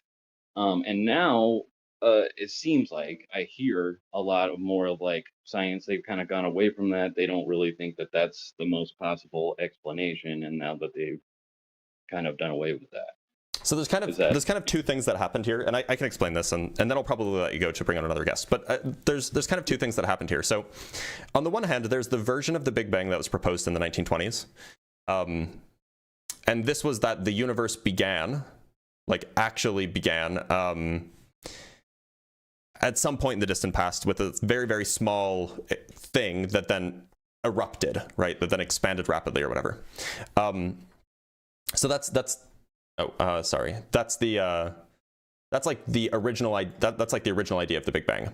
And so over the next 60 years, this idea that there was a rapid expansion was confirmed. Right, it was confirmed with like astounding degrees of accuracy, right? That there was indeed a rapid expansion from a small, hot, dense state a long time ago. However, what changed in the 80s is that the assumption that expansion was the beginning of the universe, that's what changed. So people will still talk about the Big Bang Theory being true, but what they're talking about is the expansion process. From a very small state, it expanded. They're not talking about that being the actual origin of the universe. So there's kind of like two different ways of understanding this. There's like the Big Bang singularity, which is the origin of the universe part, and then there's the Big Bang expansion, which is the part that like we have evidence for. And so it's the Big Bang singularity part that people are moving away from and have been for the last 40 years or so. And the expansion and the singularity, like the difference between that, I'm sorry? Well, the expansion is just like what the universe is doing, like it's getting bigger. The singularity is like the origin of that expansion. And like it was one possible explanation for why there Okay, so was you're like what was before the expansion started. So you're saying they're going away from that they're not really thinking that that's how the expansion started, was the Yeah. Big Bang. Well, it was a Okay. singularity. From that single point, boom, That and it then it just expanded out from that single point, yeah. okay. So, but now, as again, for Christians, that's a little, you know, it feels like, well, they don't know what they're talking about. Like this whole time that they were sitting there calling everybody stupid for not believing that, the Big Bang, they fully defended it. And, it's supposedly offered so much evidence for that being the case. And now it seems like other scientists are saying no. And that's the thing in the science community. It's like, unless a few certain things, they all disagree with each other all the time. And it's so you have a scientist that's a Christian, okay, and he doesn't believe in the mainstream view of evolution. He gives his reasons, and the other one gives his reasons of why that's not the case. So, it puts a little bit of chink in the armor for us Christians looking outward. You know what I'm saying? So look, the thing that we always had evidence for was for the expansion. And so people would say, what keeps happening? People would say, oh yeah, we have so much evidence for the Big Bang. That's the evidence for the expansion part. The singularity idea, that was like the beginning of time and it started in like this infinitesimal point that was a singularity, that was a proposed explanation for what caused the Big Bang, or what caused the expansion. But that's never had any evidence for it. And yeah, I mean, people definitely conflated the two, but that doesn't mean that it was true when they said that we have evidence for the singularity, right? So is it possible that an intelligent design was a singularity, that God is a singularity, that he caused the expansion by creating? Is it like logically possible? Yeah, sure. We just don't have any evidence to support that. We have evidence to support other things, like the mainstream view right now, which is, by the way, not like scientific consensus, but it's still mainstream, is that there's something called eternal inflation, which is like a way I don't want to get into the details, but it basically accounts for why the universe began to expand from a very small state, but it goes back forever. And there's just like different pockets of expansions happening in different far off places from each other. And that has some evidence supporting it, but there's no smoking gun. Right. Well, I appreciate you at least acknowledging that's possible. I mean, that's, farther than, most people will go. So, well, I did say it's logically possible, but that doesn't mean that it's plausible. So Latte, I am going to let you go because you've been on for a while and I should probably get some more guests. But thank you for being here, Latte. I appreciate you. I appreciate you. I appreciate you being respectful, and I hope I was respectful. Hope you have a good day. Yeah, you were. Take care. All right. So how was the audio on that, by the way? Because I was trying the new Discord thing.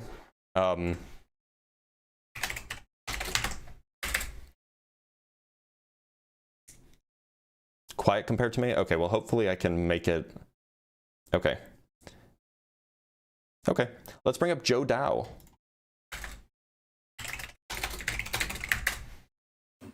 Joe, how's it going? Good, how are you doing? I'm doing A-okay. Joe, how old do you think the Earth is?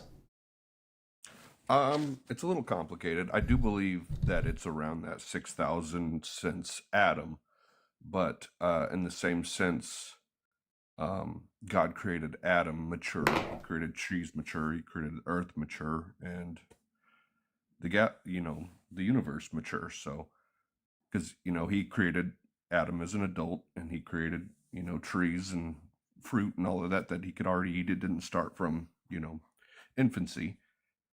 So I am more aligned with science as far as like you can observe the Earth and everything like that as being old, but I believe but it's not actually old. Human history right? is more around 6,000. How old do you think the Earth actually is? I think it was created by God around 6,000, but I believe he created it mature. Sure. Like, so you would do dating in it. Right. So it's your position that God planted false evidence for us? No. Then why did he plant false evidence for us? I wouldn't. I said no. I don't believe he would plant false evidence. I know you don't think- believe it, so then I'm asking, why don't you believe it in light of the fact that under this worldview he did? My standpoint with that is I don't really know the age of the Earth. I know the age of that. I think there's a lot of conflicting evidence on both sides. You know. Well, we can get to that. I imagine that there that's the probably thing, won't is be any like, conflicting I evidence that don't- you'll point out for the old Earth, but I really want to understand, like, how could it be that an all good God could plant fake evidence? I don't think that was his intention. I don't think... Then why did he plant fake evidence then that would lead us astray with regards to the age of the Earth? Because the Earth probably requires things to be mature so that you're not having lava going crazy. I mean, you still have to follow science. I'm with you that there are some things that might have to look old just for practical reasons. For example, you wouldn't want to create a baby Adam because then he couldn't fend for himself. He couldn't like pick fruit for himself. You wouldn't want to create baby plants because then there would be nothing for Adam to eat. But like, why is there apparently old zircon crystals? Why are there apparently old seasonal changes in Antarctica? You need everything to reach equilibrium. I mean, how are the zircon crystals and the ice layers in Antarctica related? He could just create the ice layers. He could just create one thick layer of homogeneous ice, and he could just create zircons with no lead in them at all, and it wouldn't affect anything. I believe for consistency, why make one thing brand new and everything else old out of necessity? Well, but he didn't make them all the same age, right? He made Adam only 32 years old, but he made, the Because Earth 6,000. Like I mean, the point is he didn't make everything the same age, right? He made the Earth seem like it's 4.5 billion years old, but he made Adam seem like he's only 32 years old. Yeah, everything living was within its lifespan. Everything non-living, there's no need for that. So then why would he make their ages whatever they are to begin with? Why would he make the Earth appear 4.5 billion years old? What God was thinking. I mean, look, so the way I see it, God gave us these faculties that we have, right? Yeah. Gave us like our rational minds, gave us our fairly accurate senses to try to figure out things about the world around us. And he knew going into the whole creation thing that we would use those senses to try to learn about the world. Right? That's like the whole point of senses. And we would use our big old brains to try to understand deeper about the way the world is. And then, knowing that we would do that, he then planted crystals in Australia that, upon investigation, would look like they're billions of years old, even though they're not. Okay, so it seems like he knew that we would use these tools to come to the conclusions that indeed the Earth is 4.5 billion years old, and yet he still planted the evidence that would lead us astray and lead us away from him.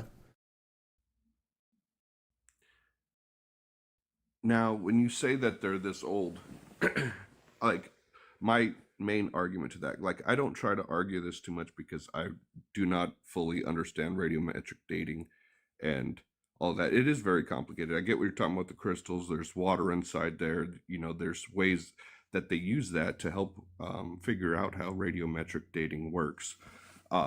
But isn't some of that also calibrated along with the geologic column based off of previous assumptions of the dates of the layers?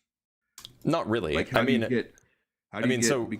the radiometric dating, at least uranium lead dating in zircons, doesn't require external calibration. How so? Because it's a contained system. So the moment the crystal crystallizes, it's contained. It's a closed system, so like nothing goes in, nothing comes out. Well, So okay, I shouldn't say number- nothing goes in, nothing comes out. There's like very, very small amounts of leakage, but because there are different isotopes of uranium, the leakage can be checked against like the other isotopes that are present. Yeah, what I'm asking is, how does the whatever they measure calculate to a year? I'm sure it doesn't spit out a year. It does. There's a calculation that goes on. Yeah, it does spit out a year. So what they do is they take, so uranium has a known half-life. Depending on the isotope, uranium-235 has a half-life of like 700 something million years. Uranium-238 has a half-life of like 4.5 billion years. When a zircon crystal forms, it locks in some uranium sometimes. There's like some degree of impurities that sometimes make it in, but it's chemically incompatible with lead. So when the zircon crystal solidifies, it's just a solid crystal that has negligible amounts of lead in it and some uranium in it. But over time, that uranium decays and it turns into lead. And so because we know how much lead it started with, we know how much uranium it started with, because you can just count how many total uranium atoms there are, how many total lead atoms there are. That will give you the total initial uranium content. And you know how long it takes for the uranium to turn into lead. You can just explicitly pull out a number, pull out a year. Okay. So, there's things that I see that make me kind of question, if things like that can give false results because of contamination. Like, so my example, like the soft dinosaur bones. Yep. What about how was that protected from fossilization? I would say that's. Have you looked into this? A little bit. I saw they said it was encased in lead, but I don't see how. Oh, I haven't seen that explanation. Here, I can show you something though. Yeah, I'd love to see it, because I never got a good explanation as to how that was, but I heard lead, and that didn't make any sense to me. How it. Here you go. The fossils. There's a paper published in Nature, which is a really well-respected journal, by the way.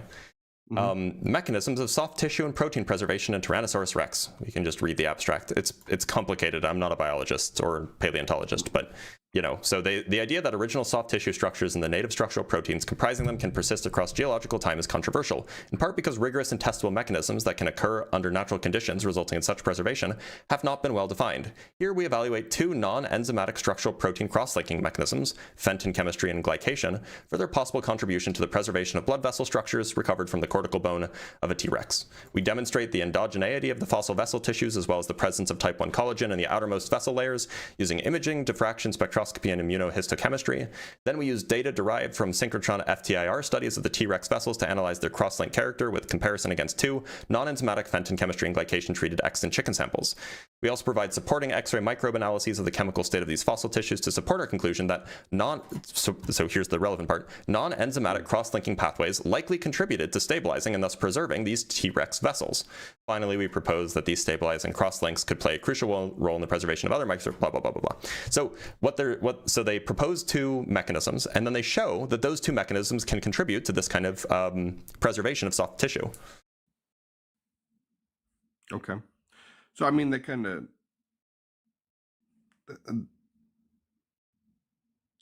I didn't really see what those I don't really understand those mechanisms. Me neither. It's Fenton chemistry and glycation. I don't know what either of those are. I'm not a chemist. I'm not a biologist, but they have a name. It's apparently a kind of chemical process, and apparently they checked that those chemical processes can at least contribute to the preservation and stabilization. Okay. So like this is like it's at least not they have no idea how this happened. Like here's two possible mechanisms that at least have some support for them. Yeah. So all of these are kind of, there may be I don't like questioning too much. I do believe scientists are, good at heart and best intentions and are looking for truth. And evolution is an amazing theory. It's the best thing we have other than just the cop-out of God did it. I understand that. Understand my explanation is I have, God's magic. He could do whatever, I understand that. My main issue, it's not evolution or anything like that. We do observe evolution, maybe to not the same extent, but most of the observed evolution I have no issue with. But the main thing I have trouble understanding is abiogenesis. I don't think that's possible. I just think life is too complex to happen by accident. It just seems way too impossible. I'm very confused now. You can't agree that evolution is an explanation for all of this stuff and also think that the Earth is thousands of years old. Those two things are in conflict. Evolution is the answer for all this stuff. I'm saying that evolution does happen, but we did not. I believe we were created by God. I don't believe we evolved from other things, but because I don't know how old the Earth is exactly based off of all of that, but I don't think we haven't. But I do believe we do observe things evolving. Okay, so then why don't you think that like humans are the result of the evolutionary process? Because I believe we started from Adam. But we have like fossil records that say otherwise. I believe they're pretty incomplete. So you do have fossil. They're not really that. Have, like we have like. Actually, I don't know the exact number. My guess is more than thousands of fossil records of different human species. And if it takes millions and millions of years to transition from one species to another, I believe we would have way more fossils than that. Why? Fossilization is not a particularly common process. It is for smaller animals. Large ones, it's not, because it takes rapid burial to fossilize. But in smaller fish, things like that... Right, but we're talking about humans. Mm-hmm. So, if we're talking about humans, humans are not small animals. Why would we expect... why would we expect more fossils than we have? Because humans aren't that hard to bury. It doesn't... It's not just a matter of like being buried. You need specific fossilization conditions. And by the way, like there are thousands of individual hominin fossils. Hominin? Yeah, that's the genus that humans are in. Okay. Or sorry, that's what's one step above genus? It is it's called a tribe, which includes Australopithecus, hominina, which includes Homo sapiens. Apparently, Wikipedia calls it a tribe. Don't ask me about cladistics. But this is to say, we have like so many human-like fossils, and we have like basically the whole evolutionary history of human evolution accessible. Like there's so many. I don't know, like at what point do these fossils, at what point do you think that they don't correspond to humans and they instead correspond to, something else? I guess when the chromosomes change.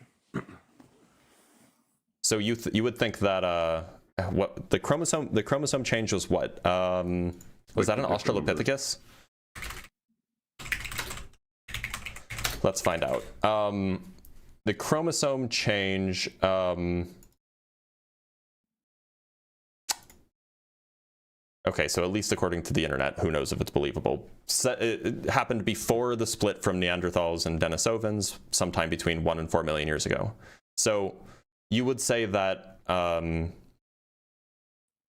anything after 1 million years ago, at least according to the numbers that, I don't know, maybe you don't believe, like this guy, let me pull up a picture. From lots of scrolling, you would say that like, just looking for particularly intact one.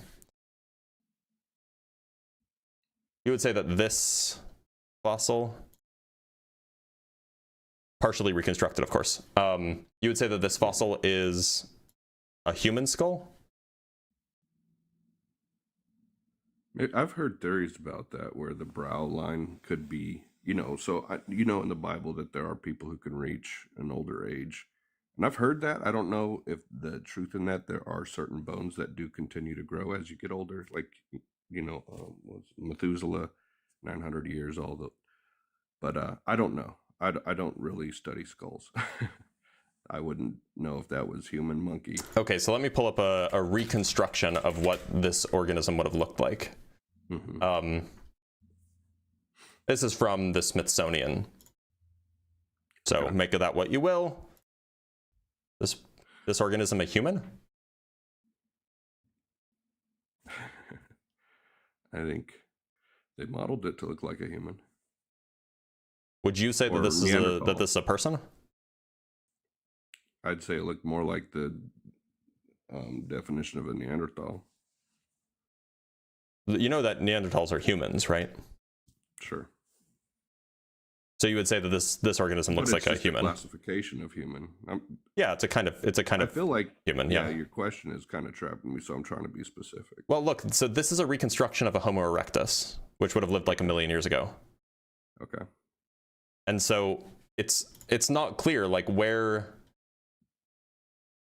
I mean, like here's another reconstruction. This is from Science News. Is that a human? Maybe. Kinda.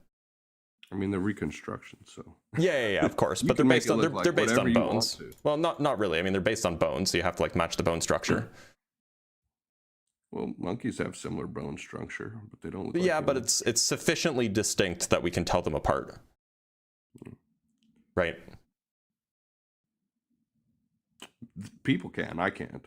Well, yeah, okay. Scientists can. What about this guy? Oh, that's a terrible drawing. Oh, while pulling that up, I did forget to mention, because I kind of came up here for that statement. My church did not really talk to me at all about this. Actually, I did ask my pastor what he believed, if he believed What did he say? the earth was young. He said no. Okay. And just left it at that. We didn't discuss it further. So how did you come to this conclusion? How did I come to this conclusion? Yeah, well, I wholly believe the Bible because I think it's the most reliable thing. I mean, archaeologists use it all the time. They're talking about real places in there. I think it's a great source of wisdom and understanding and how to treat other people. I think it's a lot of really good information, and it makes the most sense. And my main thing isn't like my issue here isn't much with evolution. But in order to even have these points of evolution between man and human, you have to have life from non-life. And I feel like that is completely impossible. That's my biggest hang-up. Well, if that can't happen.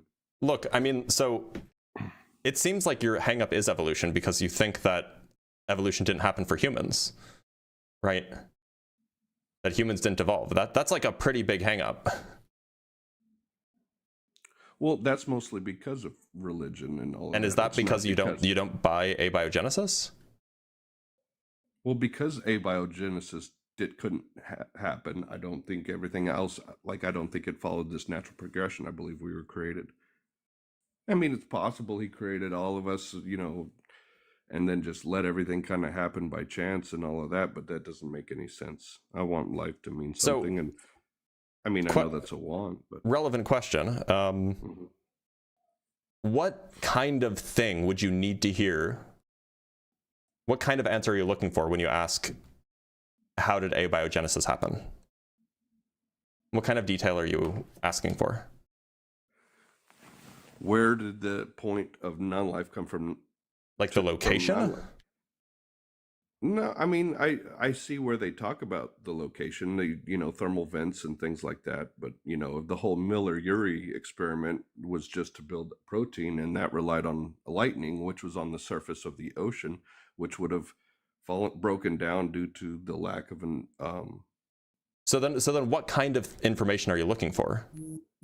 Like, if it was real, what kind of explanation would you like to hear? I'd like to see us be able to explain it to you. If it happened on accident, I think we could do it with all of the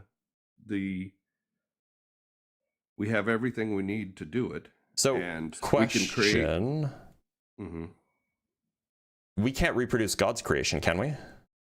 No. So then why should we think that that's possible? I don't think it's possible.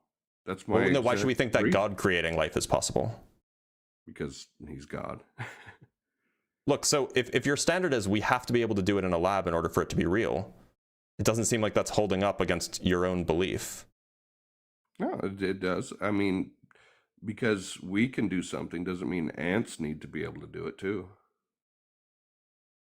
We have different capabilities. We are the... And who's to say that it's possible that we can recreate life, even if it happened on Earth 4.5 billion years ago? We have different capabilities. I think either way, it's a dang miracle. What happened before the Big Bang? Nobody knows. How does it... So... That seems like a pivot. I'm understanding... Huh? Look, so my point is that it seems like you're relying on a God of the gaps, right? You're saying, well, we haven't done it in a lab yet, so it must be God. I think our technology is enough. If we can understand it, I think we could reproduce it. What if... who's to say that we understand it at this point? I don't think we understand it because So, I haven't seen no evidence look, of it. so then why would you think that it's been why would you think that it would have been reproduced by now if we don't even understand it, if it was real? Because they claim to know how it happened with thermal vents and all of that. That's like speculation. There's no like definitive, it definitely was this, guys. Well, I'm saying that's like every explanation is a complete impossibility. How do you establish that it's impossible? Because we would have tried to do it if there's a possible way to do it. That doesn't follow. Is it possible that is it possible that two stars collided, giving rise to the elements that make up our planet in just the right arrangement that humans could arise? Yeah, that's like physically possible. Does that mean that we could reproduce it? No, of course not. No, because that's not the case. That's going way beyond this. But look, you were saying that it's impossible. You were saying that it's impossible. We're not. You were saying that it's impossible because we haven't done it yet. That doesn't. Those two things are unrelated. I think they're related. Just because something's possible doesn't mean that we would have done it by now. Look, you agree that DNA exists, right? Yes. Okay, so was it possible in the 1800s that DNA existed? Yes. Okay, but they couldn't extract DNA. So would you in the 1800s have just said DNA is impossible? No. But they couldn't extract it? They couldn't reproduce it? We can now, but they couldn't at the time. You don't think that if we knew how everything came together and had all that with the technology we have now, we wouldn't be able to reproduce that? Like maybe we would, but that would require knowing how it worked. We need. It's not a tech issue, it's a science issue. In the 1800s, they didn't know about DNA.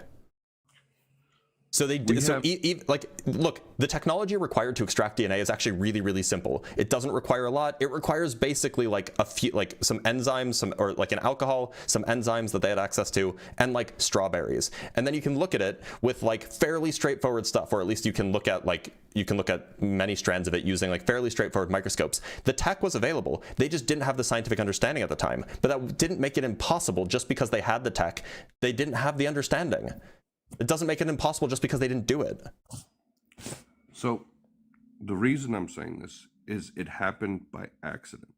If sure. The biogenesis rule with the conditions on our Earth, but were way worse than now.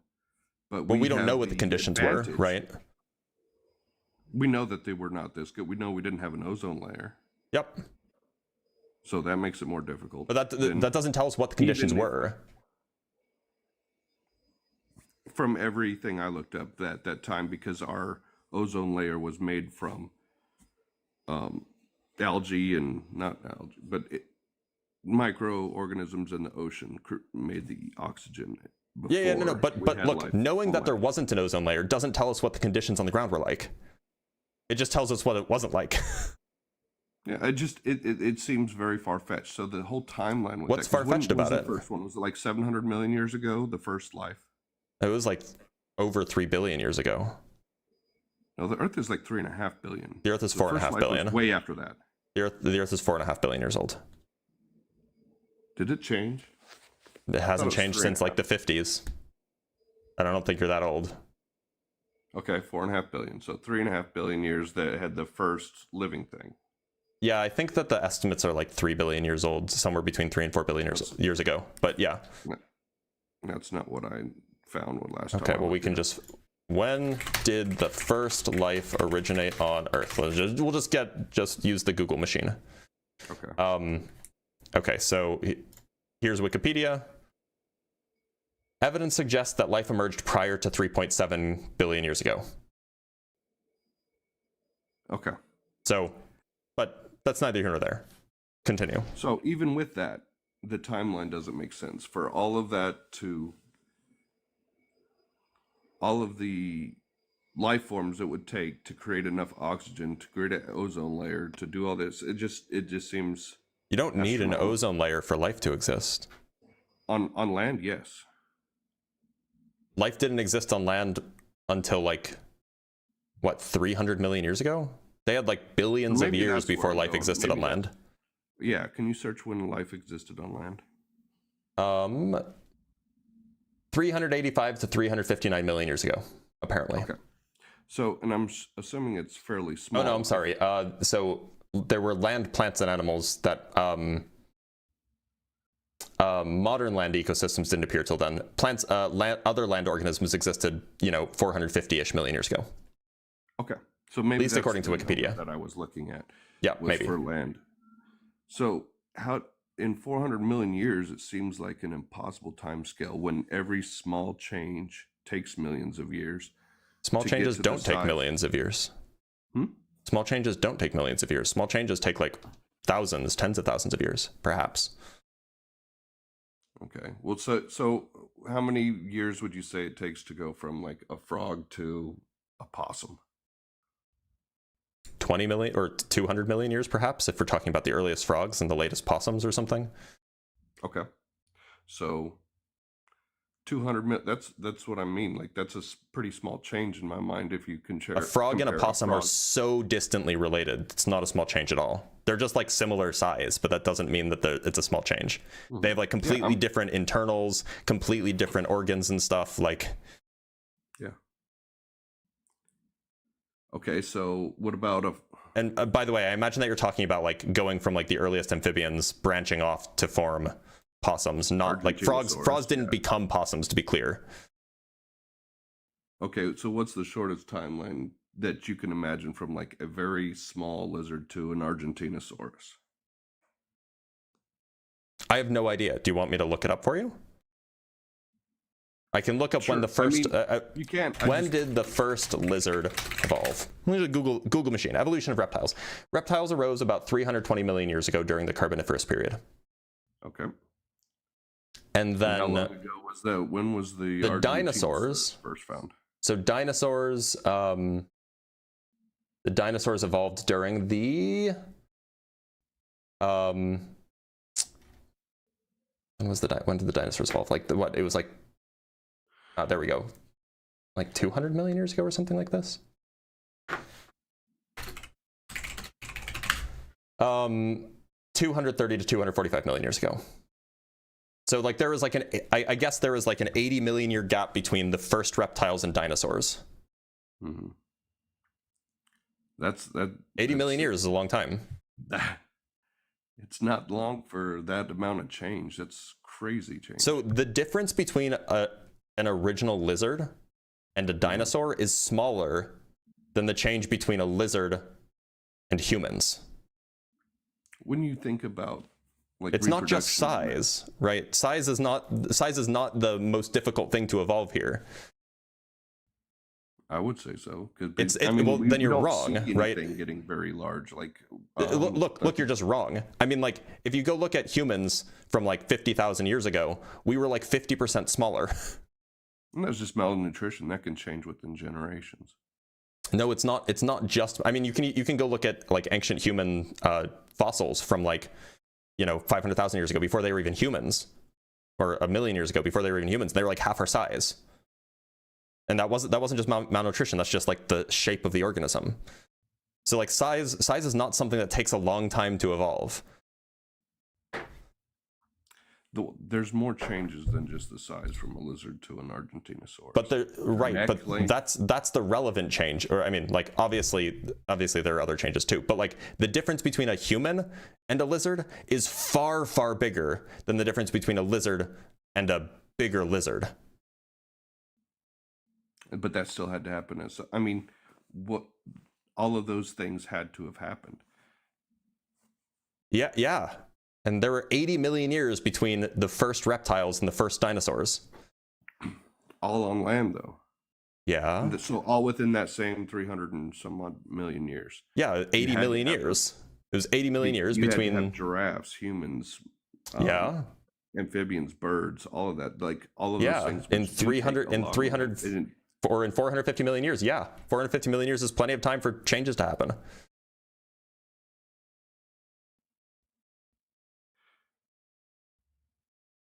On the one hand, it sounds like you're saying that these numbers are incomprehensibly big, and on the other hand, you're saying that it's like not enough time. So which one is it? I don't say they're incomprehensibly big. They are big. They're very big numbers. So But then why? even So with then that, why don't you think because it's my enough time? understanding is because within our lifetime in written history, we don't see like that amount of change, and it would have to be Our lifetime consistent is 80 years. Not talking about- our, like humans, like since we've been documenting finding. Okay, what's the difference between 6,000 years, maybe 5,500 years, and 80 million years? It's way more. It's 80 million. The difference is basically 80 million years. 5,500 years, which is how long human history has existed, like written human history, is a rounding error. From everything that, well, so with things that we observe, what I see happening in nature is that things are dying off faster than they're. Well, that's our fault. Debatable. No, I mean, like, we're like destroying ecosystems, right? We're also saving ecosystems, and like prior to like 25 years ago or 30 years ago, we really weren't. I don't know. I kind of don't agree with the life just happens. I believe life is hard. Like, it is brutal. You can have diseases, things like that. I think the likelihood of things being wiped out is a lot more than us evolving and becoming as complex. I think the amount of things like what got rid of all the dinosaurs, you know. You mean the meteor impact? You mean the meteor impact? Yeah. Yeah, those don't happen very often. No. But they do wipe out a lot of life, and it seems yeah, like, and then it's the stuff that remains that can fill all those niches quickly.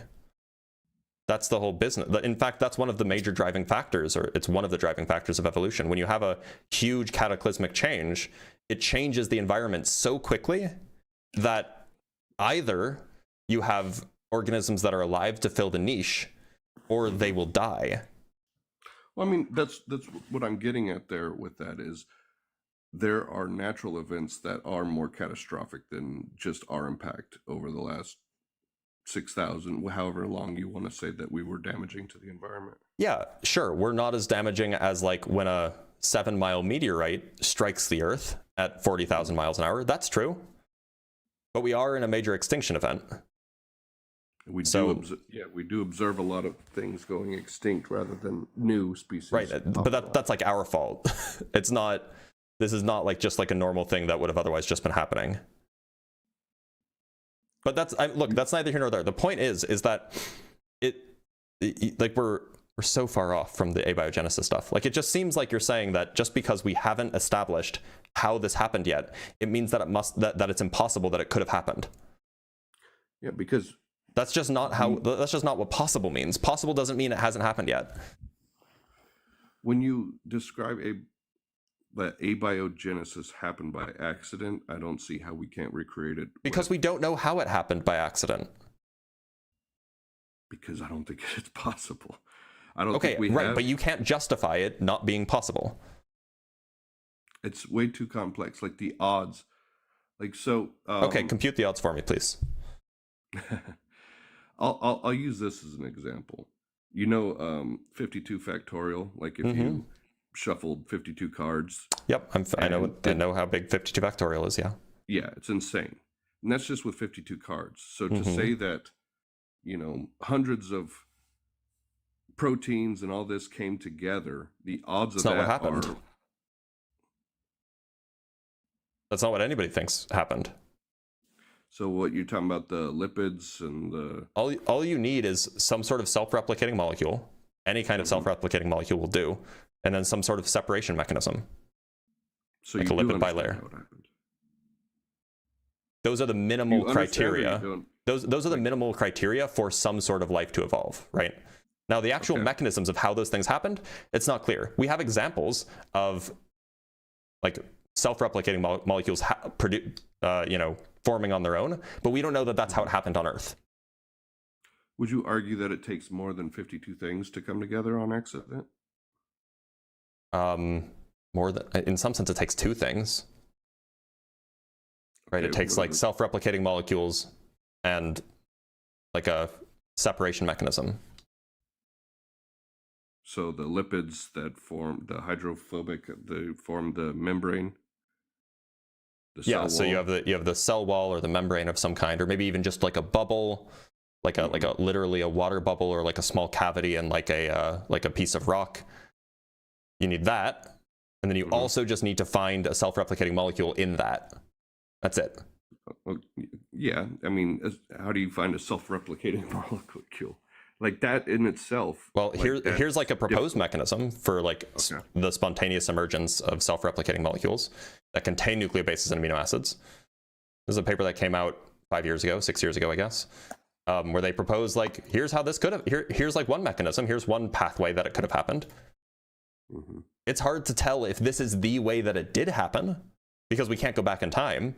But what we can do is we can propose different methods, and then we can see, well, which ones are the most likely to happen given the environment that we think was there at the time, and which one is most likely to survive. Blah blah. We can do all sorts of things, but like it's like there's a lot of propositions about how these things might have happened. It doesn't mean that we know which one did happen, and it doesn't mean that we've assembled an entire structure of a full cell developing from nothing.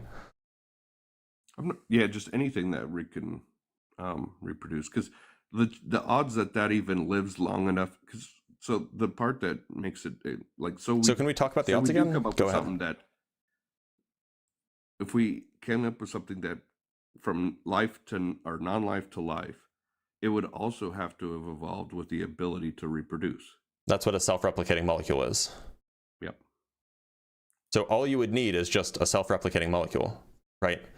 And in fact, you don't even really need a separating mechanism, as long as the self-replicating molecule isn't it's just not clear that you would call that self-replicating molecule life at that point, right? Generally, what we call life is when you have some interior thing that's separated from the exterior thing, and then that interior thing can replicate itself.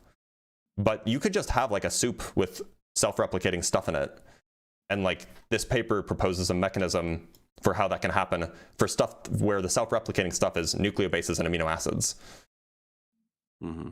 which is like, So would pretty you close say, to like, what you the would mean by life, right? Wouldn't this so when you say self-replicating molecule, it would have to have DNA? No, it Or doesn't have to RNA? have. It doesn't have DNA or RNA. It has nucleobases and amino acids, but it forms these things like these nucleobase stacks. Have we ever observed anything like that, like reproducing, like self-replicating? Well, there are molecule a lot of different kinds of self-replicating molecules, is my understanding. It's just without DNA or RNA. Yeah. I'm interested, like, because I don't know. The comments seem to think I'm stuck on anything. here you go. If you can prove me wrong, I would love that, because It's called I don't like to argue. autocatalysis or I don't know how to pronounce it. I'm not a chemist. So a chemical reaction is autocatalytic if one of the reaction's products is also a catalyst for the same reactions. A set of chemical reactions can be said to be collectively autocatalytic if a number of those reactions produce, as reaction products, catalysts for enough of the other reactions that the entire set of chemical reactions is self-sustaining, given an input of energy in food molecules. So this is like, in fact, there's a section on this. Possible role in the origin of life. An early example of autocatalysis, or catalysis maybe, is the foremost reaction in which formaldehyde and base produce sugars and related polyols. I'm not a chemist, by the way, or a biologist or anything like that. But That's this okay. this is like the ability to understand it. You seem like an apparently this is like a fairly well, like there are lots of examples of this kind of thing happening that don't involve DNA or RNA. And that's okay.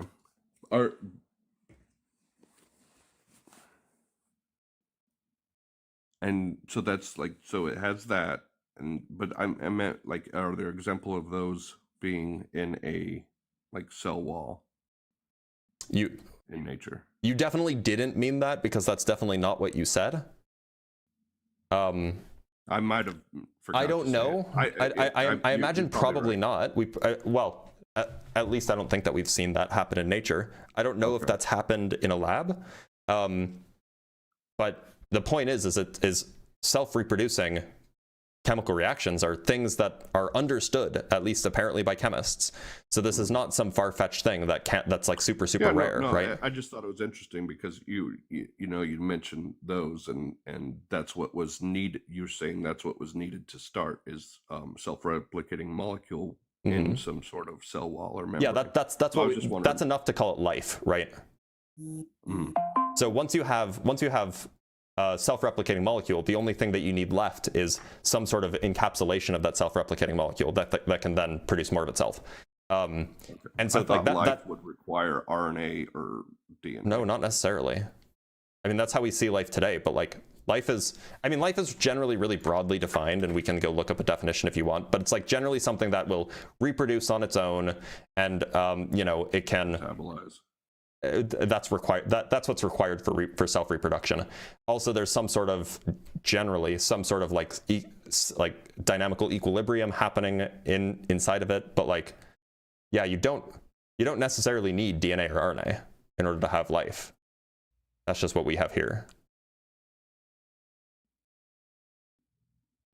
They said viruses have DNA and are not alive. I thought viruses were RNA only.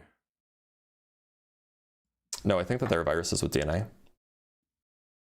So yeah, I mean, like, look, and I could show you other papers about like the spontaneous development of like lipid membranes. Here's another one. Yeah, I see how they can form, like they're hydrophobic, and so they're protocells by spontaneous reaction of cysteine with short-chain thioesters, and so like this is providing a pathway for how these like lipid membranes can form. So like a lot of this stuff has been studied. Now, it's probably true, maybe it happened yesterday, but it's probably true that like these haven't been demonstrated to happen together in like some sort of like vial. But that doesn't mean that that's impossible. It does to me, because how does that mean it's impossible? Look, all of the components are possible. How does that mean that doing them together is impossible? Because it requires oxygen. It doesn't require oxygen. For proteins to form? Apparently. Oh, sorry, it doesn't require molecular oxygen. I assume that's what you meant. Oxygen is one of the most common atoms in the universe. Yeah, but I mean, like free oxygen, not water is an oxygen. I mean, free oxygen. Why does it require free oxygen? For life? Yeah. Because don't all living things need oxygen? No. There are anaerobic bacteria that specifically don't use any oxygen. Oh, yeah, anaerobic. But I'm not saying like life's, that would be complicated. But don't like prokaryotes and eukaryotes need? Yeah, but oxygen? Those weren't the first life. Okay. When I looked it up, that was the most believed. No, the first life would probably have been far simpler. Also, no, not all prokaryotes require oxygen. Anaerobic bacteria are prokaryotic, if I remember correctly. In fact, I think that all bacteria are prokaryotic or eukaryotic. I always get those two. Yeah, so bacteria and archaea are prokaryotes, and protozoans are eukaryotes. So anaerobic bacteria could be prokaryotic. It doesn't require oxygen. Okay. So. But it's weird that like, this is like a 2-second Google search away. So it's weird that you're like saying these things. I forget the steps in it, but there's things along the line, like the proteins or the lipids formation or something along that does require free oxygen from what I looked up. I've never heard that claim. Can you find me something for that? I can try. It might close me out. I'm talking to you on my phone. If you minimize the app, it'll just like, you won't get disconnected, but I won't be able to hear you. So just go find what you're finding. You'll be minimized for a few seconds and then come back and.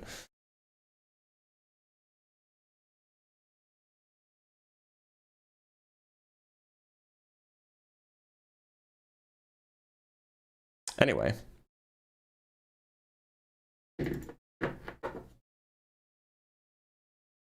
There was actually a cool replication of the Miller-Urey experiment in 2021, where they used Teflon instead of glass, and they found that they didn't find the building blocks of life at all, which explains, or which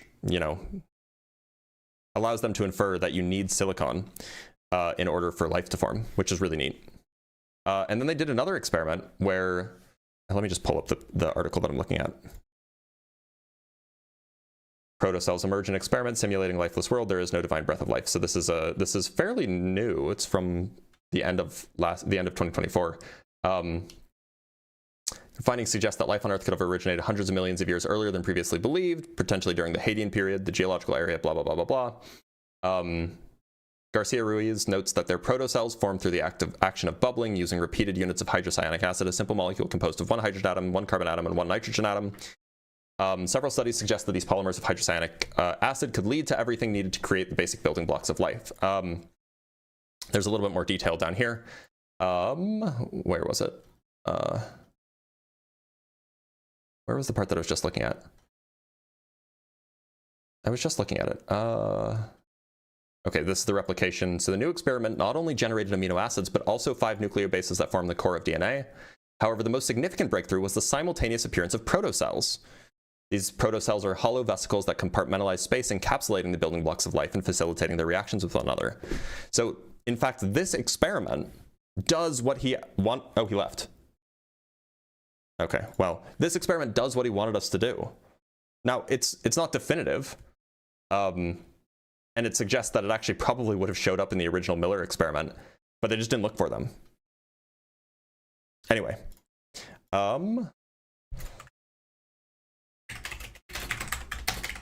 let us read some super chats, and then we'll move on to our next guest. Timeouts aren't really a thing, so we probably didn't time out. From Grimmy with the $10, I'll trust a scientific theory over a faith-based belief that can't even measure up to the standards of theory any day. That's a good point.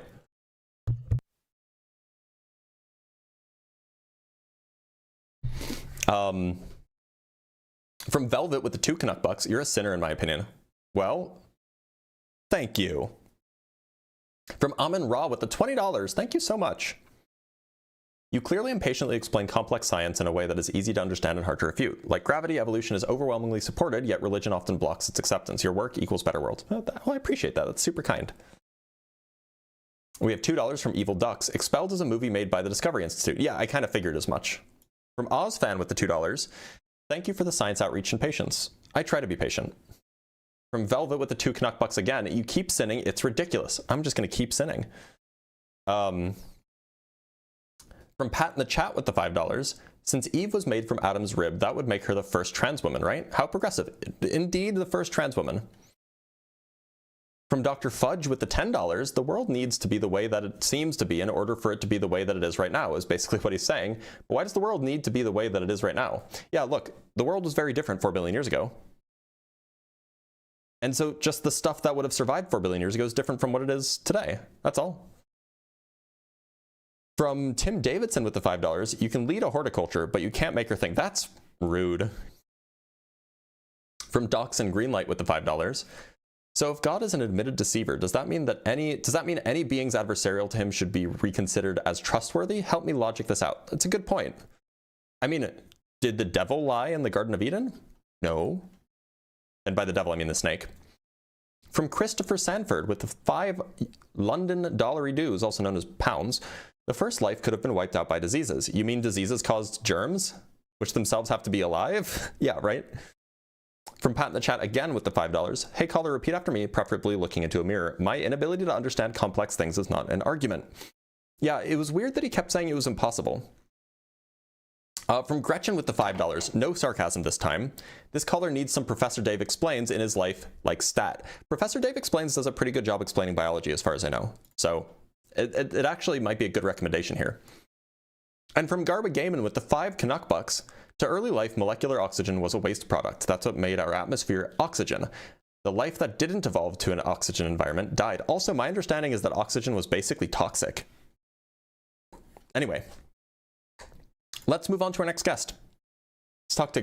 Let's make sure that there's not any guests in the waiting area. There are. I wish I knew the order that they came in at. But I don't, so I'm just going to pick some randomly. Quay, how's it going? Just I wanted to see you to tell you that God is true, bro. That God is what? God is true, bro. Okay, but do you want to talk about the topic or no? Nah. I just want to tell you that you're a nigger for not believing in God, bro. Okay. Whatever you say, brother. All right, let's talk to Emart Money. That's God's greatest defender, by the way, is that guy. Hello? Emart, how's it going? Hey, so can I just clarify my position real quick? Because I Well, think you first might I have to ask, how old do you think the Earth is? for however many billions of years old it is. Okay, but then don't disagree with the prompt that the Earth isn't 6,000 years old. Well, so I disagree with the prompt because you're claiming that creationism is against science, when I think old Earth creationism is unfalsifiable, unscientific, and therefore is not against or for science. I think the origin of the universe, which is what creationism deals with, I'm talking about the age of the Earth, unknowable. my guy. Well, that's not what creationism means. That's not Good what thing word. that creationism isn't in the background. It's the title of the thing is Did you see the prompt? creationism versus science. Yeah. Did you So see the prompt? The creationism is prompt not is about against science. 6,000-year-old Earth. You can't prove or disprove if the Let's try. Oh, I should block this Qui guy. Ban. Be gone. Let's talk to K-Grim. Reading is indeed hard. You know, for a group of people who like to read the Bible a lot, you'd think that they'd read better. K-Grim, how's it going? You have to unmute yourself first. There you go. How's it going, K-Grim? Hey man, how you doing? Thanks for having me. I'm doing all right. K-Grim, how old do you think the Earth is? Sorry, I'm just watching. I'm just watching the stream as well. So I'm just gonna pause the stream. I'm sorry. That's fine. All right, there we go. Now I can actually hear you. There we go. How you Right. doing? So I'm doing all right. K-Grim, how old do you think the Earth is? I am a young Earth creationist. Okay. So like 6,000 to 10,000 years or something like that. Yeah. Sure. Yeah. But I need to be upfront. I'm not. I guess the journey of my apologetics has more so been on I guess the origin of the universe and explaining like a cosmological necessity for an intelligent designer. So that's more what I'm familiar with. But how does that get saw you to the Earth previous being conversation. 6,000 years old?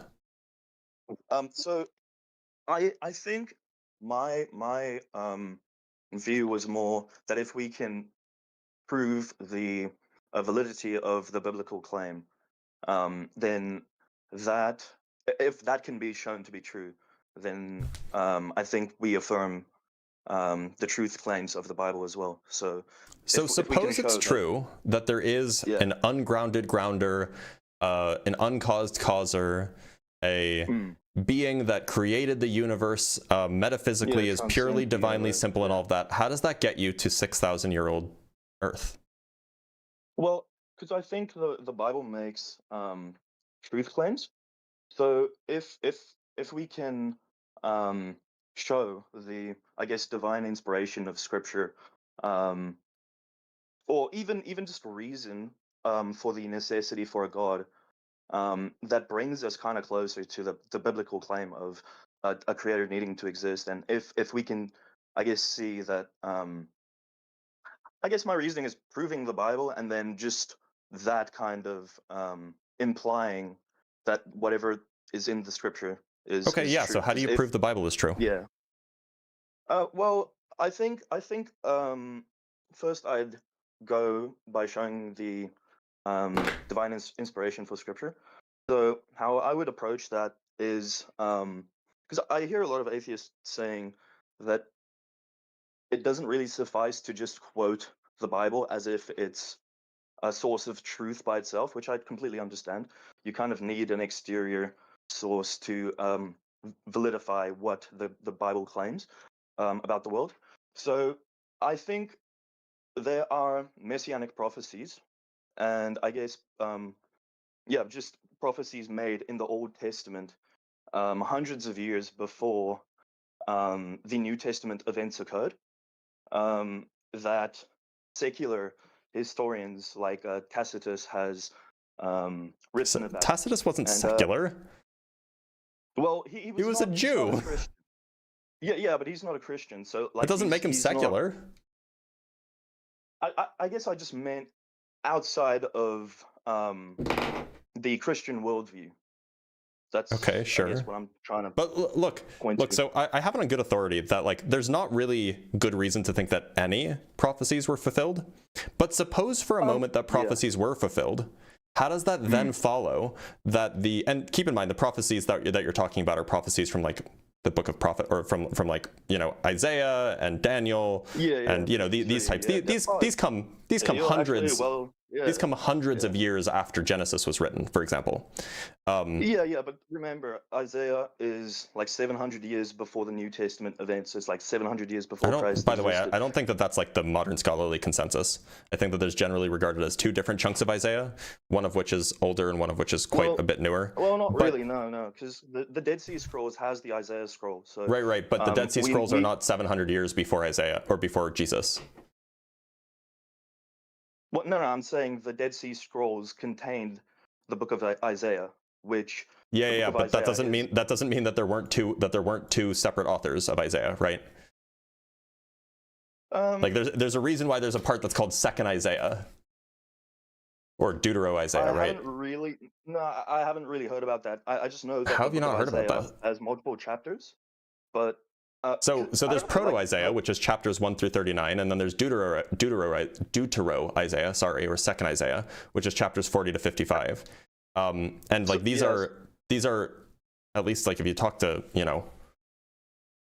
biblical scholars, which I imagine neither of us are, they were written at different times by different people. I've never really heard this claim before. And how have you never heard this claim before? You've talked with atheists before, right? Yeah, but even if you just look at the general claim of Christianity, I'm sure you're familiar with the Passion of the Christ, the film. I've never seen it. Oh, okay, that's all good. But that film, I guess, consulted a lot of biblical scholars and Christian scholars, and like legit, the first frame in the film is a quote of Isaiah 53. Referencing that it's 700 years before the events that occurred in the New Testament. So, and you were saying that the second. Yeah, so Deutero Isaiah, at least, look, neither of us are biblical scholars, right? So I'm just going to pull up Wikipedia. I'm just going to pull up Wikipedia. It has sources. I can show you. We can look at the sources. So, all good. Deutero Isaiah's predictions of the imminent fall of Babylon and his glorification of Cyrus as the deliverer of Israel date his prophecies to 550 to 539 BC, probably towards the end of this period. And then there's the historic Isaiah ben Amoz, which is the author of Proto-Isaiah, lived during the mid to late 8th century BC. So these are two separate authors. Okay, yeah, sure. Like, I guess we're getting into a tangent. It's relevant. Thank you for like giving me the information. It's cool. But the point still is that we have manuscripts that existed hundreds of years before the belief that the Christians have about the incarnation of Christ or of God in human form, which is Jesus. But we also but none of them talk about Jesus, right? Yeah, well, I think it's relevant because we have a historical consensus that he historically existed and that he was crucified under Pontius Pilate, which the crucifixion method there, like exactly what actually happened in history. I agree that Jesus existed and that he was crucified. Yeah, but Roman crucifixion wasn't even invented. Oh, but you're talking about the one word that says pierce, right? In the KJV and in other bad translations. Yeah, but well, Psalm 22 actually also says pierced in my hands and my feet. So that's one that you're referring to, right? Yeah. So both Isaiah and I guess the Psalms. Which verse in Isaiah refers to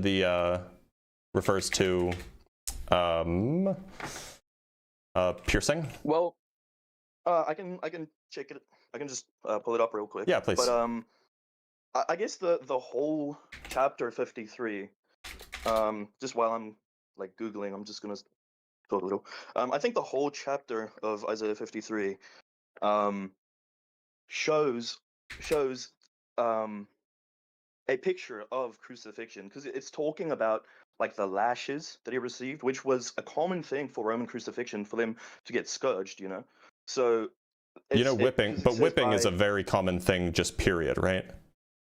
Well, yeah, no, I get that, but So like that's not like a definitive. by itself, it Definitely they were doesn't talking mean about, much.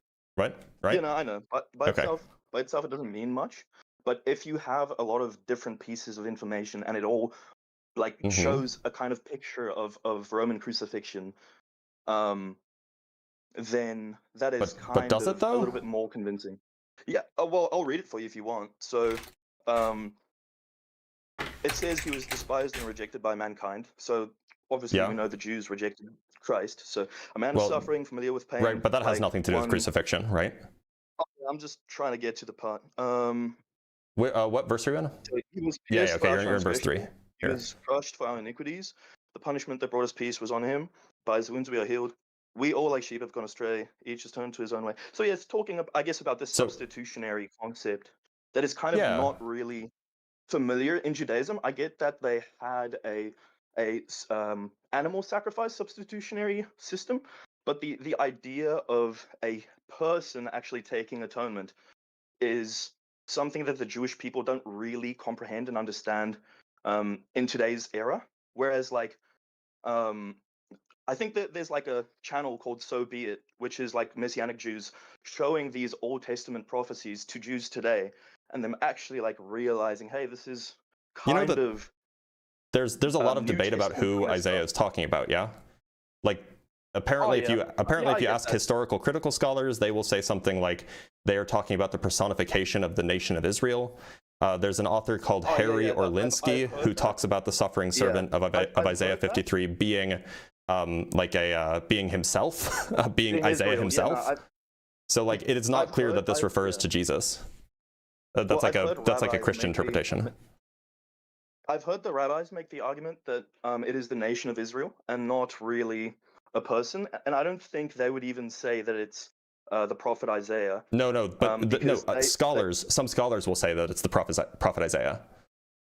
Okay. I'm not talking about rabbis. I'm talking about like academics. The issue though is that the Old Testament actually insinuates that it's not. So that it's not Isaiah himself? No, yeah, exactly. Because how does it insinuate that? Because if you go to Malachi is not Isaiah. No, I know, but it's still Old Testament, right? How would that speak on what Isaiah was saying? Now. Well, I'm trying to make the argument that the messianic prophecies show the validity of the Christian claim. Because right, but you brought up Isaiah 53, and the question is, who is Isaiah 53 about? Is it about some future Messiah? Is it about the nation of Israel? Is it about Isaiah himself? Is it about a personified Israel? This is in question, and it's not widely agreed upon. Yeah, but I guess I'm trying to reference other books to clarify, because the Jews had these scriptures as divine. They believed that it was all divine scripture, at least the Old Testament books that we have in the canon today. So I think to support this claim of it not being Isaiah, I would need to refer to external other sources outside. External sources can't tell you what Isaiah was writing about.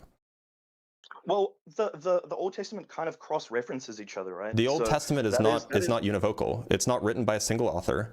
It's not. It has conflicting stories. Well, do you mind? Like, just do you mind? Just give me like a minute, and I'll. If you're going to bring up some other book to talk about what Isaiah was talking about, it's just not going to be particularly instructive, because some other book is not going to know about what Isaiah was saying. Well, not really, because like Psalms talks about this same event of they pierced my hands and my feet. Wait, no, this is a different event, right? This is a different thing. Psalms was about David. David wrote the Psalms. Yeah, he was talking. The Psalms are not always about David. Wait a minute. To be clear, in this case, I'm pretty sure it was. No, well, not really, because if you look at Psalm 22, it's actually God speaking in that chapter and saying about himself, they pierced my hands and my feet. And then it continues Hold on, and let's saying just double they check will here. mourn for him as they mourn for an only son. So that's I'm sorry, already it's showing wait, hold on. this. So, okay, again, not a biblical scholar. Wikipedia is my friend. Here's You know, the Wikipedia article in Psalm 22. History and context. In the most general sense, Psalm 22 is about a person who is crying out to God to save him from the taunts and torments of his enemies. And in the last 10 verses, thanking God for saving him. So, like, all right. how is that how is God the one talking if he's the one crying out to God? Well, I get that you like Wikipedia now, but I think What do you be mean more now? genuine Look, about neither what of the us are text- experts. I'm just relying on like nice summaries that you can find Yeah, no, online. no, If you I'm think not- that this is a like, bad I don't- interpretation, fine, present your counter argument, I guess. All right. Okay, thank you. So, let me just see. I'm just trying to find the verse, if you don't mind. Sure.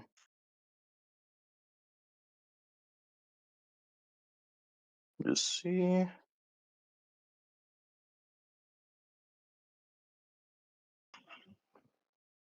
You know what? I'm just gonna actually Google the verse. Just do this. Yeah, there we go. Which verse are you looking for? 22, 22, 7 through 16, 8? I believe. No, 22:16, I think, onwards to, I'll just do onwards to 20 to see. Yeah, so, yeah, my strength is dried up, for dogs have encompassed me, a company of evildoers have enclosed me, like a lion they are at my hands and my feet. That verse, you mean verse 17? That's the one that people like to point to. Oh, no. Apologies. So I was thinking about the crucifixion event, but it's actually Zechariah 12:10. Yeah, so if you don't mind, sorry. And it says, "And I will pour upon the house of David and upon the inhabitants of Jerusalem the spirit of grace and supplication." So that is God talking in context right there. And then he continues on saying, "They shall look upon me who they have pierced." And then it says, "They shall mourn for Hold on him, 1 second, pulling up the as text. one What's the mourneth verse? one only son." That is Zechariah 12:10. 12:10. So yeah, I guess this kind of shows the Trinitarian perspective of Jesus being God, but the Father not being the Son. I guess you'll understand the Trinitarian view. Yeah, sure. Yeah, so it's kind of alluding to that, and you also have a similar thing happening in Genesis where God is literally on earth, going to the trees of Mamre to Abraham, and the verse continues saying, like God is going to Sodom and Gomorrah in person there, like he ate with Abraham. And then it says, "The Lord reigned from Sodom and Gomorrah, from the Lord in heaven." So that's kind of showing that God is physically Wait, but that's on not earth, in incarnate. that's not in Zechariah, right? No, but no, it's just the same kind of topic, I guess. So, but yeah, you can read Zechariah 12:10 and tell me if I'm wrong. Yeah, 'cause it's so God I'm just going to read talking. it for everybody so we can hear. So Yeah, it yeah, says, cool. "And I will pour upon the house of David and upon the inhabitants of Jerusalem the spirit of grace and of supplication, and they shall look unto me because they have thrust him through. And they shall mourn for him as one mourneth for his only son, and shall be in bitterness for him, as that is in bitterness for his firstborn." So Yeah, do we I agree think that the that's King the James text? version will be. I think the Why King would James I version use will the be. King James version instead of a version that's directly translated from Hebrew? The King James version uses the majority text. That's why it's the Textus Receptus. It's literally the 99%. Okay, I'm using the... a direct translation of the Hebrew. All right, fair enough. But I guess the KJV is also a direct translation of the Hebrew. The KJV is widely regarded as like a bad translation, though. If you ask biblical scholars, there's a reason why biblical scholars don't use it, right?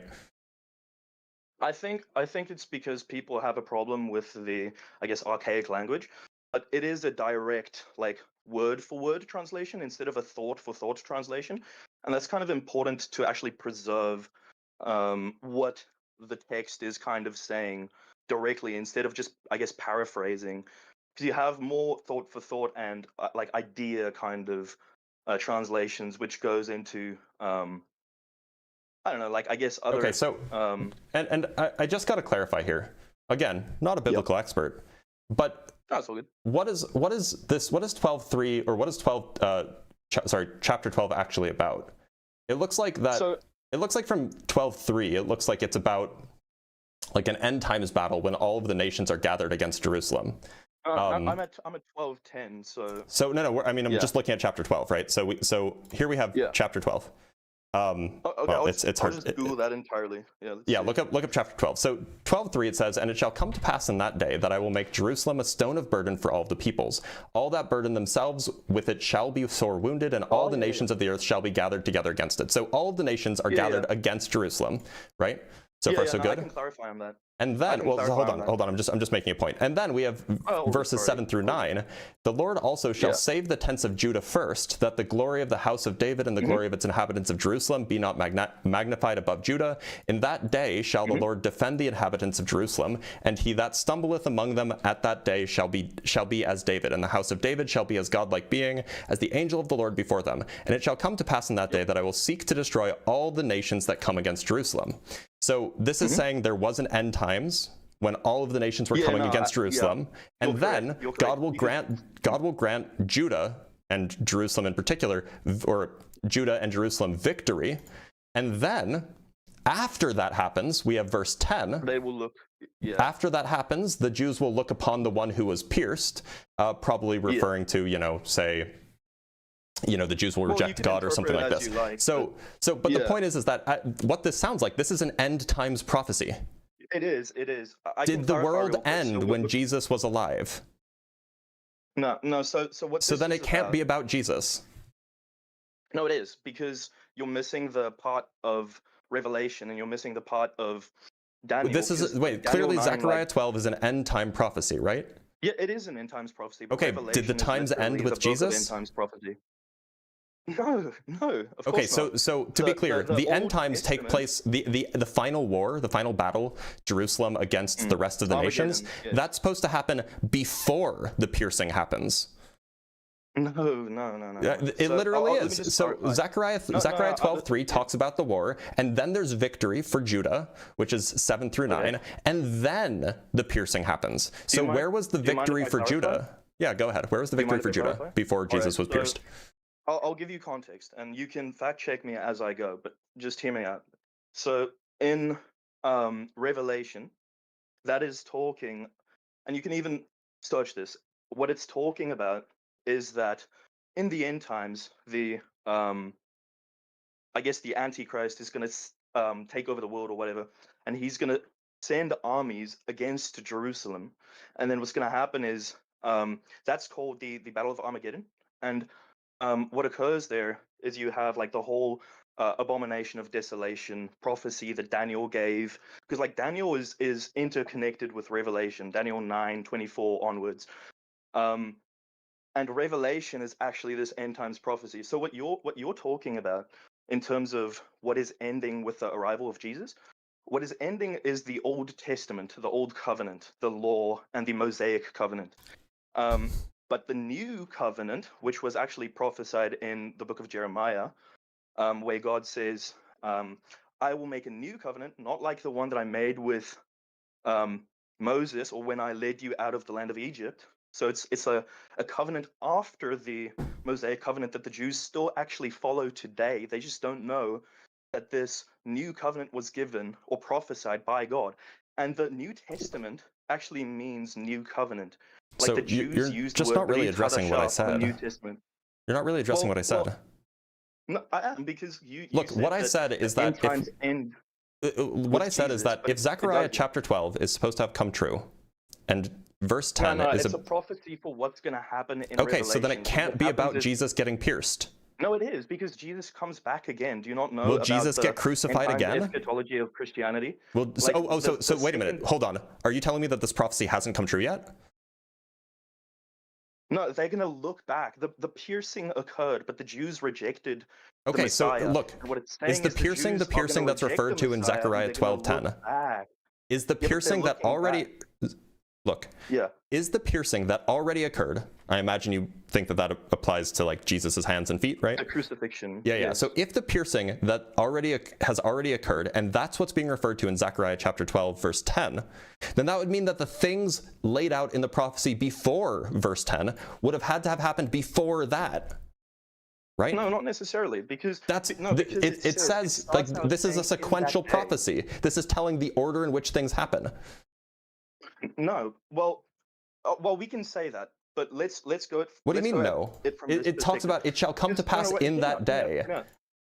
Hear me out. In that day, in that day, and then. I know, it's like, sequential, but it's sequential because if it's sequential, then the prophecy failed. And then the Jews look back. It's not saying the. If it's sequential, then the prophecy failed. No, the crucifixion is not part of the sequence. You're not getting it. So Zechariah 12:10 is not about the crucifixion? Dude, you're reinterpreting it completely wrong. Is Zechariah 12:10 about the crucifixion or not? It's about the Jews looking back on the crucifixion. Okay, so Zechariah 12:10 is not about the crucifixion then. It's about the crucifixion, but the Jews looking back on the event and realizing they were wrong about the Messiah based on the fact that the Messiah that they're waiting for, which is going to be the Antichrist, they're going to realize this guy is wrong and Jesus actually was the Messiah. And the reason is... Okay, so this prophecy hasn't happened yet then, because that hasn't happened. The crucifixion happened, but the Jews looking back on the crucifixion hasn't happened yet. Okay, so Zechariah chapter 12 as a prophecy has not been fulfilled.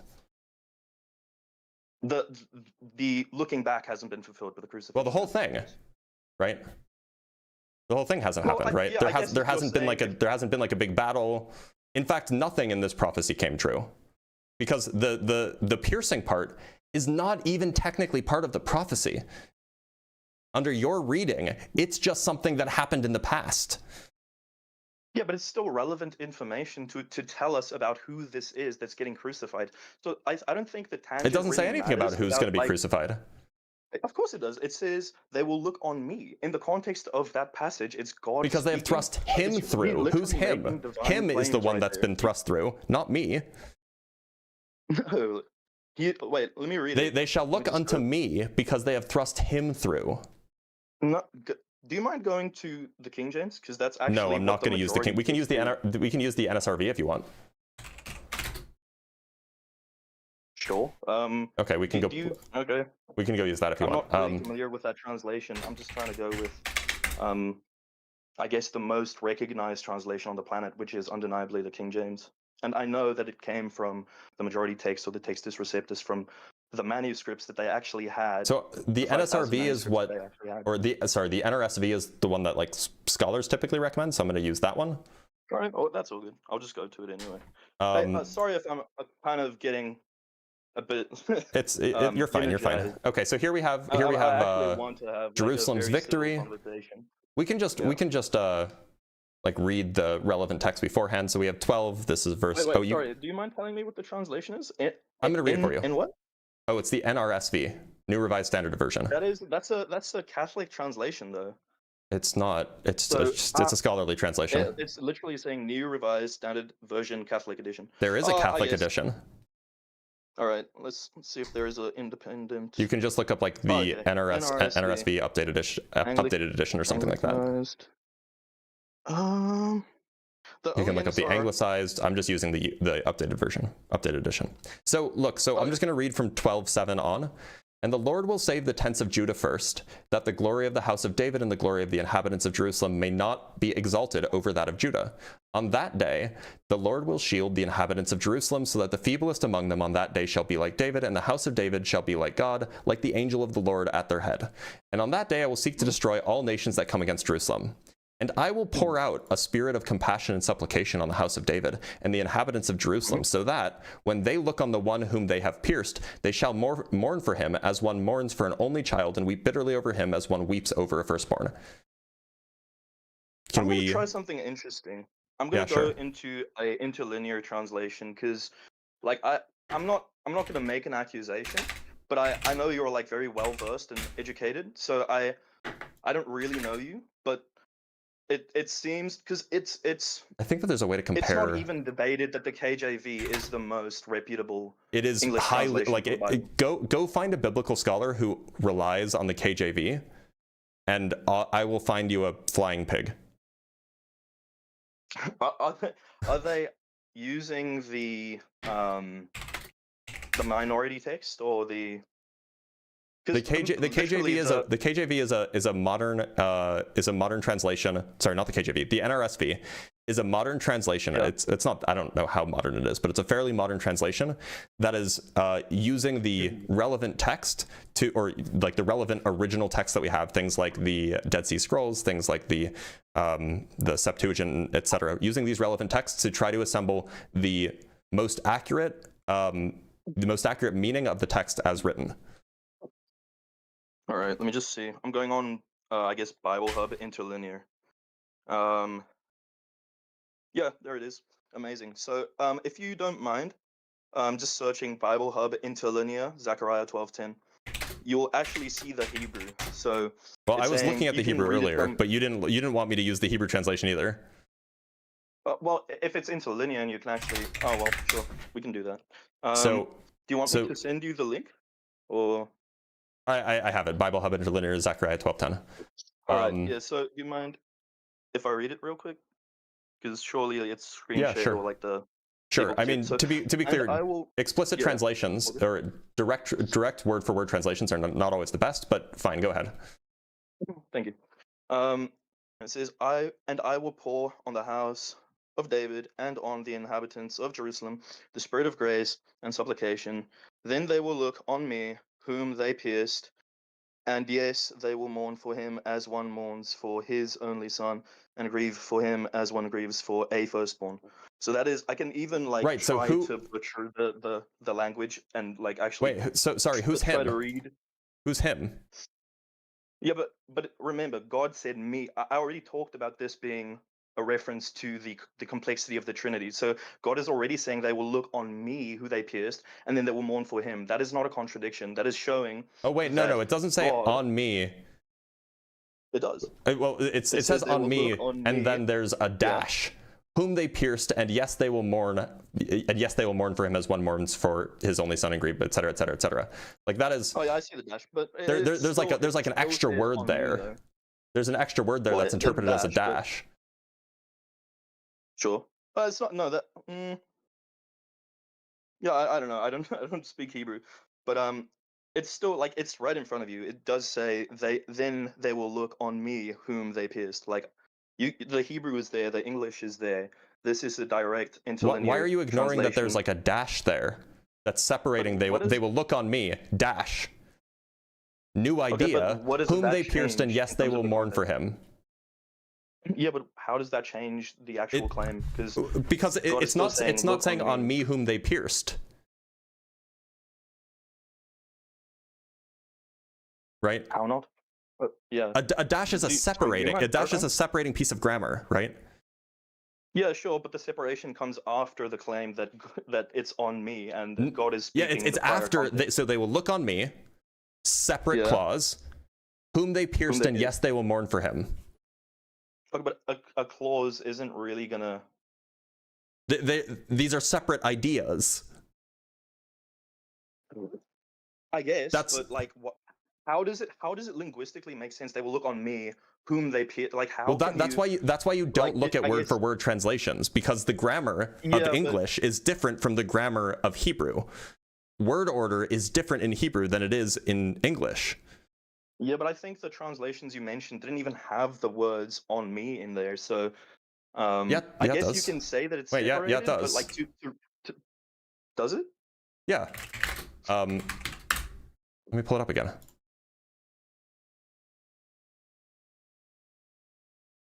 Oh no, so the NRSVU doesn't. NRSVUE does not. The Hebrew that I was looking at does.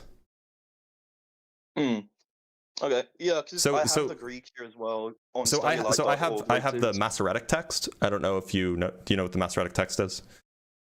Yeah, so it's the Jewish. Yeah, so the Masoretic text is like Jewish the closest thing that we have to the Dead Sea Scrolls.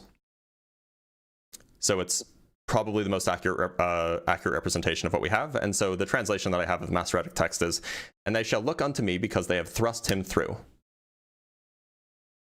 Yeah, but I don't know that much about the Masoretic text. Let me just, if you don't mind, Google real quick.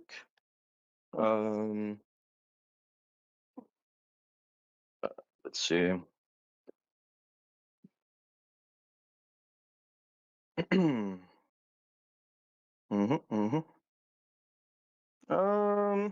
Interesting.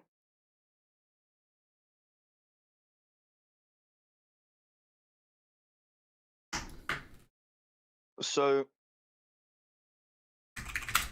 I'm going to make a claim. You can correct me if I'm wrong. I'm not stating this as objective truth, but from what I'm Googling here, it says that the Masoretic text is not referred to as majority text. It usually refers to a specific Greek New Testament text type. However, the Masoretic text is standard authoritative Hebrew text and represents the majority of the Masoretic manuscripts. And then it gives a bit of context, saying that the Masoretes between the 7th and the 10th century CE, it's a standardized text of the Hebrew Tanakh, which is the Old Testament. And what you'll find is that the Dead Sea Scroll, if you compare the Septuagint with the Dead Sea Scrolls, and you compare the Masoretic text with the Masoretic text with the Dead Sea Scrolls, about 65% of the Dead Sea Scrolls, or the Masoretic text and the Dead Sea Scrolls are about 65% in alignment, whereas the Septuagint, in comparison with the Dead Sea Scroll, is like 5 or 10% in alignment. So like the Masoretic text is like the closest thing that we have to like the Dead Sea Scroll text. All right, let me just see. I do not know if this is true, but it's saying on the key aspects of the Masoretic text reliability, it's saying the standardization developed between the 6th and 10th centuries AD. It standardized the pronunciation and spelling of the Hebrew Bible. And then in the accuracy category, it says that the Dead Sea Scrolls are 1,000 years older. Yeah, than the Masoretic text. The translation of the Dead Sea Scrolls is kind of accurate in the later Masoretic text. So the Dead Sea Scroll text is older, it seems, and yes, that is what the KJV is based off of. Like, no, the KJV this. is based off of the Masoretic text, right? It's based on the majority text, and I'm not sure. It's based on the Masoretic text. Goes into that. Let's see. Well, why would it make the claim that because it's a bad translation. The Masoretic text is in Hebrew. It's saying the Masoretic text is not. The Masoretic text is not in English. It's in Hebrew. No, I know, but was it written at the 10th century AD? It's like sometime between the 7th and the 10th centuries. The actual translation. After Christ. Yeah. It's a translation of older scriptures. So my the Masoretic text is not a translation. The Masoretic text is not a translation. But the King James is a translation that's based on the Masoretic text. Right? AD is after Christ. Yeah. So if it's 1,000 AD, that's like around 1,000 years ago. The Old Testament predates Christ, so like I don't. The KJV really doesn't. No, I know, but the KJV. The KJV is based. So look, the KJV is an English translation that was made by who was it? It was it's not the. It was based on the Bishop's Bible, right? It was based on the Bishop's Bible, if I remember correctly. And the Bishop's Bible itself is based on, and I have to make sure that I get the chain correct, but the Bishop's Bible itself is based on the Masoretic text, if I remember correctly. Let's do something. Sorry? I'm just looking, sure. I guess, fact checking as we're going. Okay.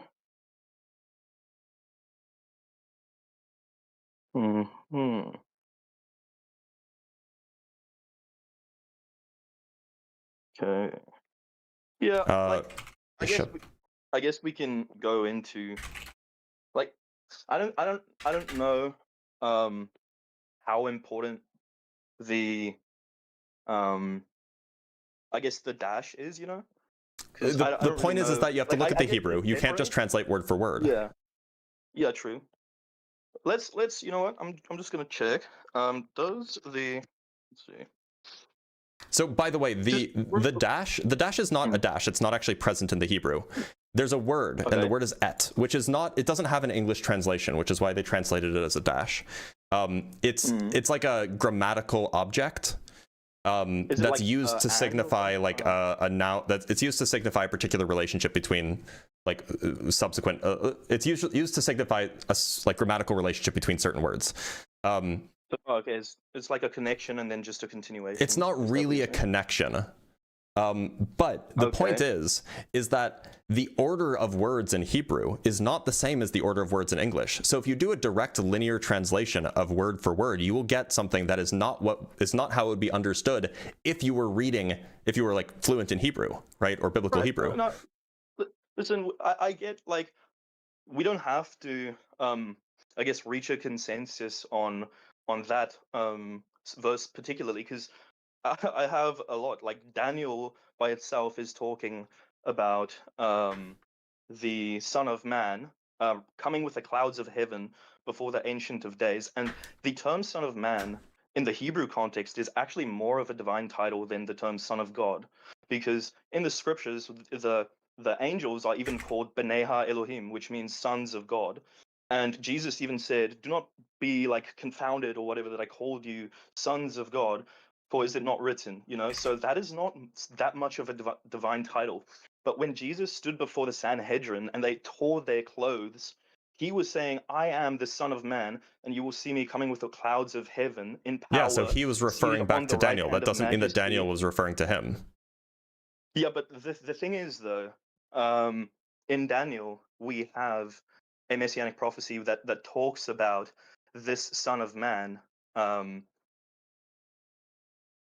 it even gives you a time. So this is a very complex, like genuinely, this is one of the most complex topics in Scripture of like period.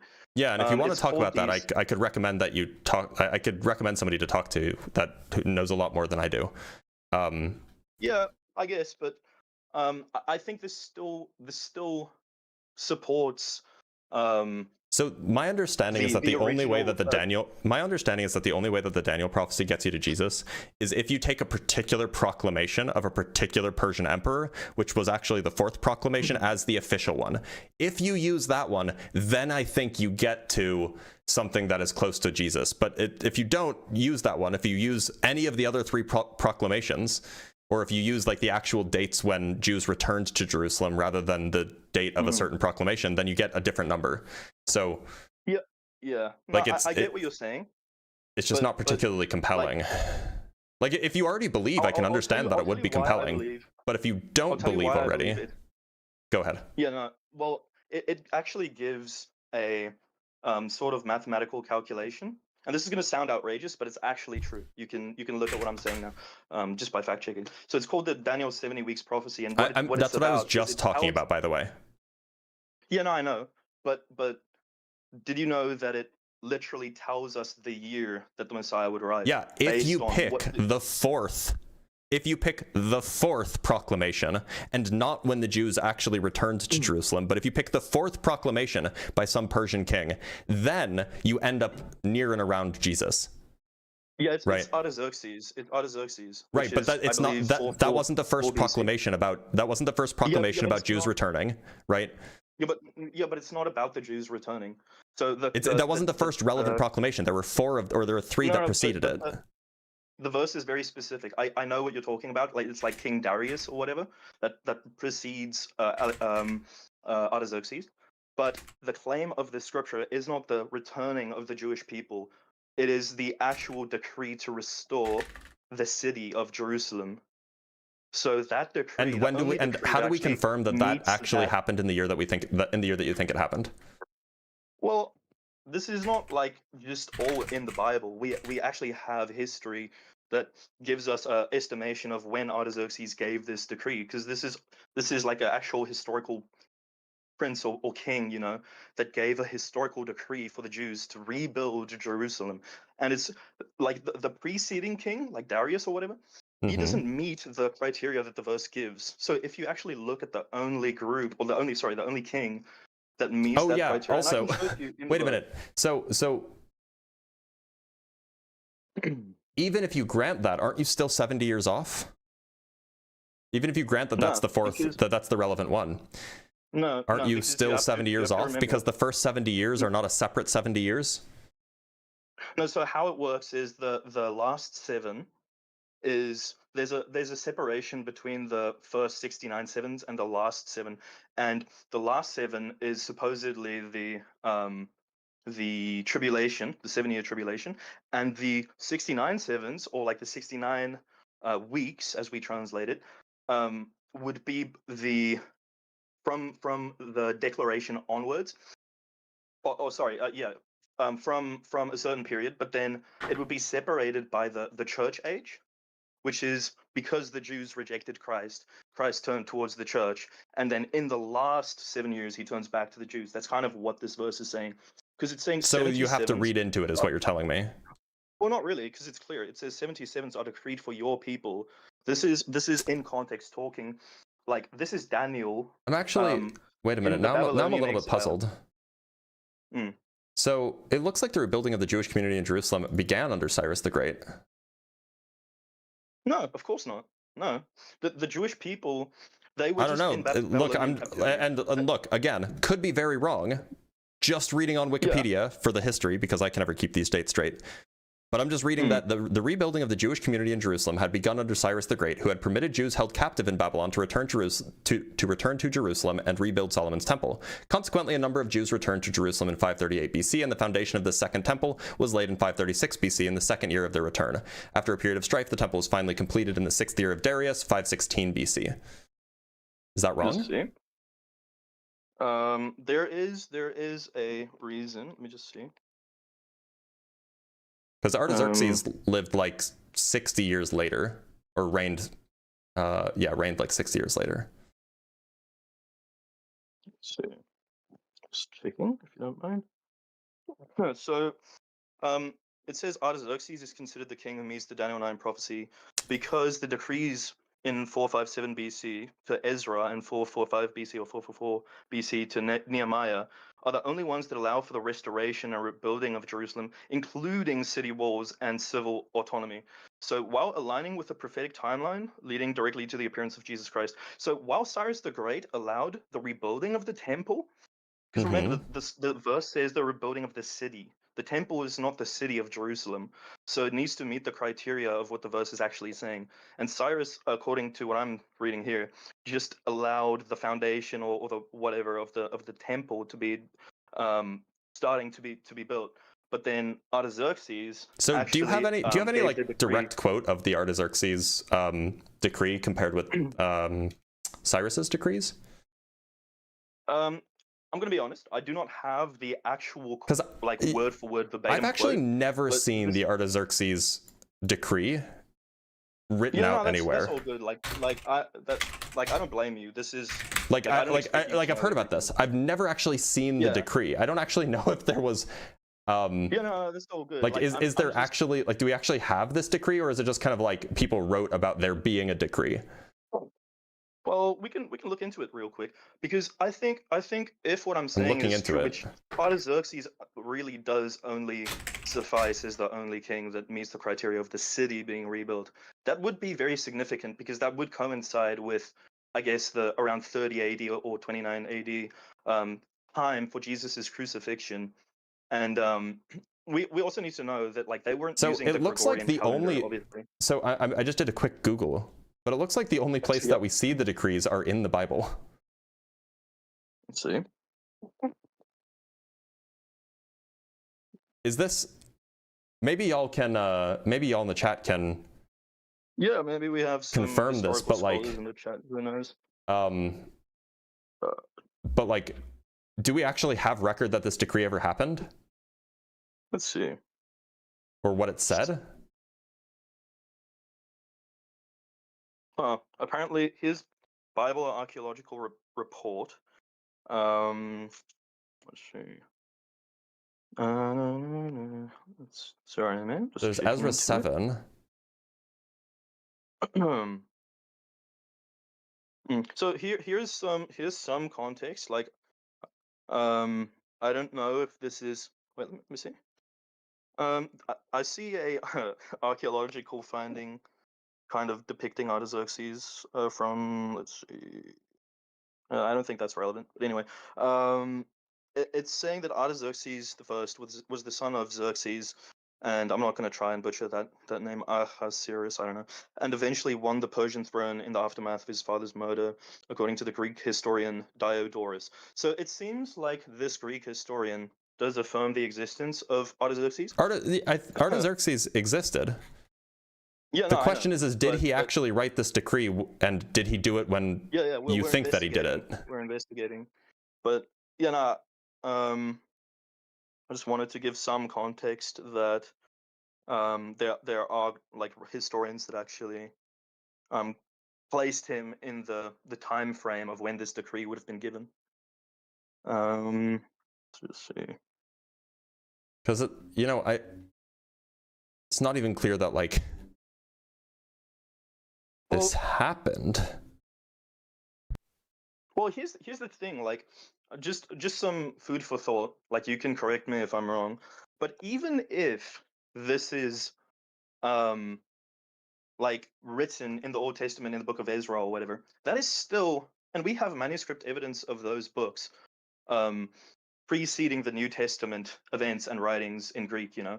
So even if that is like in the Old Testament, that is still very, very, that's still a prophecy, because he's literally saying if it gets the date that, wrong, then it didn't come true. well, it doesn't, because remember, it's saying this decree of Artaxerxes or whatever is, because that's hundreds of years before Christ. They had hundreds of years of time. If it wasn't fulfilled in that time of Christ, and Christ didn't meet the actual criteria of the Old Testament prophecies, then sure, then it's a fluke. But this is still predicted hundreds of years before the New Testament events. So Right, but the point is regardless- it got the date wrong. At least that's or rather, we have no way to check that it got the date right. Well, yeah, sure, but it gives gives the date regardless. Or I'm assuming it does, but if it gives this date, then that still means that like they can't orchestrate the next, like, I don't know, like hundreds of years of history that's going to continue from that point onward. To, like, we can't say that the Old Testament prophets or whatever orchestrated the arrival and the crucifixion of Christ, especially knowing that the Roman Empire like killed people who were actually. So the book of posing a Daniel threat was to- written in the 2nd century BC, right? No, the oldest living the oldest existing surviving manuscripts that we have of the Book of Daniel, I believe, is like 200 years BC. But no, that's still that's not true. We don't have any biblical manuscripts that are that old. No, I'm pretty sure, because I The oldest previously the book, discussing this with someone so else. the original Septuagint version, the oldest one that we have is the original Septuagint version, which is from 100 BC. Just see something real quick. We have there's some pieces or some copies which are incomplete have been found in the Dead Sea Scrolls, but the Dead Sea Scrolls are no younger or are no older than 125 BC. So okay, so yeah. See what you're saying. And so, Well, it's from saying what I composite- understand, well, the Book of Daniel being written in the 2nd century BC, which is close to when the Maccabean revolt happened, the descriptions then perfectly line up with Cyrus's decree, with the Maccabean revolt being the thing as described. Because No, the Maccabeans, they had their own version of like the savior, etc. Yeah. I just googled how old is the oldest Book of Daniel manuscript, and it seems to say the Dead Sea Scrolls, Qumran fragments of Daniel labeled 1Q Dan, 4Q Dan, etc. are generally dated to the Hasmonean period, late 2nd century or 1st century BCE. And then it says composition time. While the stories are set in the 6th century BCE, the consensus among scholars is that the book was finalized, so that's all the scriptures, in its present form around 164 BCE. So that's like still close. So it's the 2nd century before Christ. Yeah, it's the 2nd century, right. But the author is writing about the Maccabean revolt. Framed that way, the 490 years, it's actually closer to 420 years, makes way more sense because it was like 420 years from from Cyrus's decree, right? Sorry, isn't the I'm not that well, like I'm not a historical scholar or whatever. Isn't the context of Daniel the Babylonian captivity of the Jews? And because it's a backstory.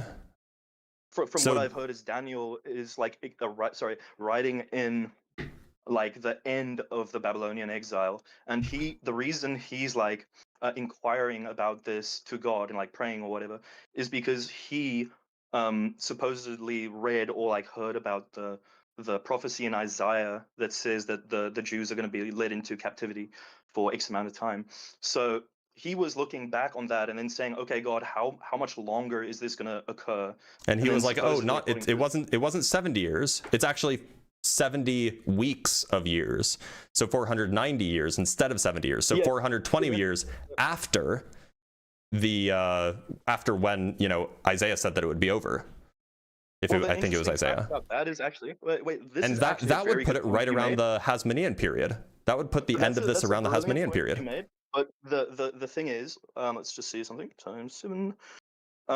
So in the Old Testament, in the book of Leviticus, it says if they do not obey after like God, I guess, disciplines them or whatever, and they're like in captivity, their punishment will be multiplied by 7. So I guess what it's saying is that that 70 years is multiplied to 490 years, but the context of Daniel is that the 400 so you have, remember, it's like 69 sevens and then the last 7. So of that 490 years, from the decree of Artaxerxes, if you use the Julian calendar, which has 360 days because it's the lunar calendar and not the Gregorian 365 days, if you use that, the 483 years from that decree of Artaxerxes goes legitimately to like 30 AD, which is the time that Christ would Yeah, have except you're entered missing 70 Jerusalem. years because the first 70 years already happened. You don't I see what it's you're not saying. it's not 490 extra years. No, that's not like, I kind of see what you're saying, because you're saying that they served the first 70 years in the Babylonian exile. But remember, Yeah. the context is that God is saying to Daniel, 490 years are decreed for your people. So Yeah, the 490 years context could be total, right? that but from that declaration, from the time that Daniel heard about that, like another 490 years. I don't know if that's the Why would you case, think but that it's another 490 years rather than like 490 years total? Well, because I believe the Jews rejected God, or because they had like all their idolatry and stuff happening in the Old Testament, and God was, even in the Old Testament, in Leviticus says the punishment will be increased, so it was multiplied, and then that multiplication is like added to the punishment that already exists, because if they disobeyed, and God is saying, hey, like, you didn't fulfill my conditions in this 70-year repentance period, or like chastisement period, that would mean that God is like reissuing.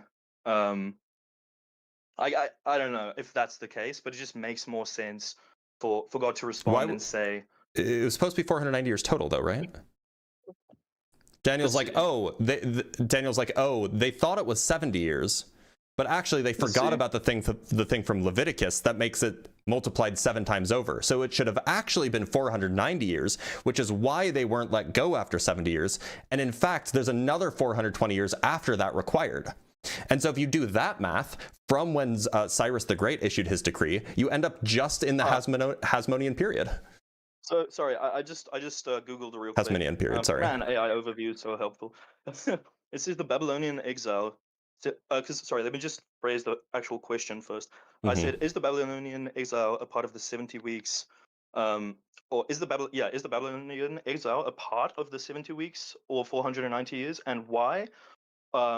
If not, like, just clarify, So it's saying the Babylonian exile, 70 years, is not a part of the 70 weeks, 490 What's the years. source? It's saying that the 70. What's the source for that claim? It's citing. You can. Right, Google AI's the overview will exact give you statement. sources. What's the source? Well, okay, yeah. I'll look at the Wikipedia. So the sources are Bible Hermeneutics Stack Exchange. Okay, so and, it is, so to be clear, it is a biblical hermeneutics website. It's not a scholarly source. Stack Exchange is like isn't hermeneutics isn't hermeneutics Stack Exchange like reading is the Stack Exchange is like a context out of Q&A this- forum. Well, there's also let's see. I'm not really familiar with this source, but it's like aish.com. I've never seen that before. But then there's also a Jews for Jesus one. I'm not Okay, too so sure what about that. it sounds like you're giving me is that you have a whole bunch of Christian and non-professional sources. Well, let's hear the reasoning, and if it doesn't make sense, then sure, we can shoot it off. But So look, so saying that- unfortunately, I'm like 20 minutes over, so I should probably call it here. But some people in my Discord server have sent a relevant have sent me a relevant link that you might want to take a look at. I'll just DM it to you, or I'll post it in the chat for this for the voice chat. You can probably see it on Discord. That's a friend of mine who made the video. He went to Bible school. He has read the Bible in the original texts. He knows Hebrew. He knows he knows ancient Hebrew. I don't think that he knows Greek, but he's at least a fairly reasonable person, and I'm sure he'll provide a source. So take a look at that. But I do have to let you go. Yeah. Do you see the link? If I just make a closing statement real quick? Before you do that, do you see the link? Let me just. Because it's specifically about the Daniel 9 prophecy. Yeah, all good. Is it in private message? Oh no, probably not. Go to the chat associated with the voice channel that you're in. There's like a little bubble. It says Blitz PhD's VC, and then there's like a little open chat button. Sure. Let's see. Sure. Don't really see. Oh wait. Yeah, I see it. Okay. Yeah. So I would take a look at that. It's not on your channel list. Sorry. Oh yeah. No, thank you. I would take a look at that. So go ahead. Final statements. So I guess the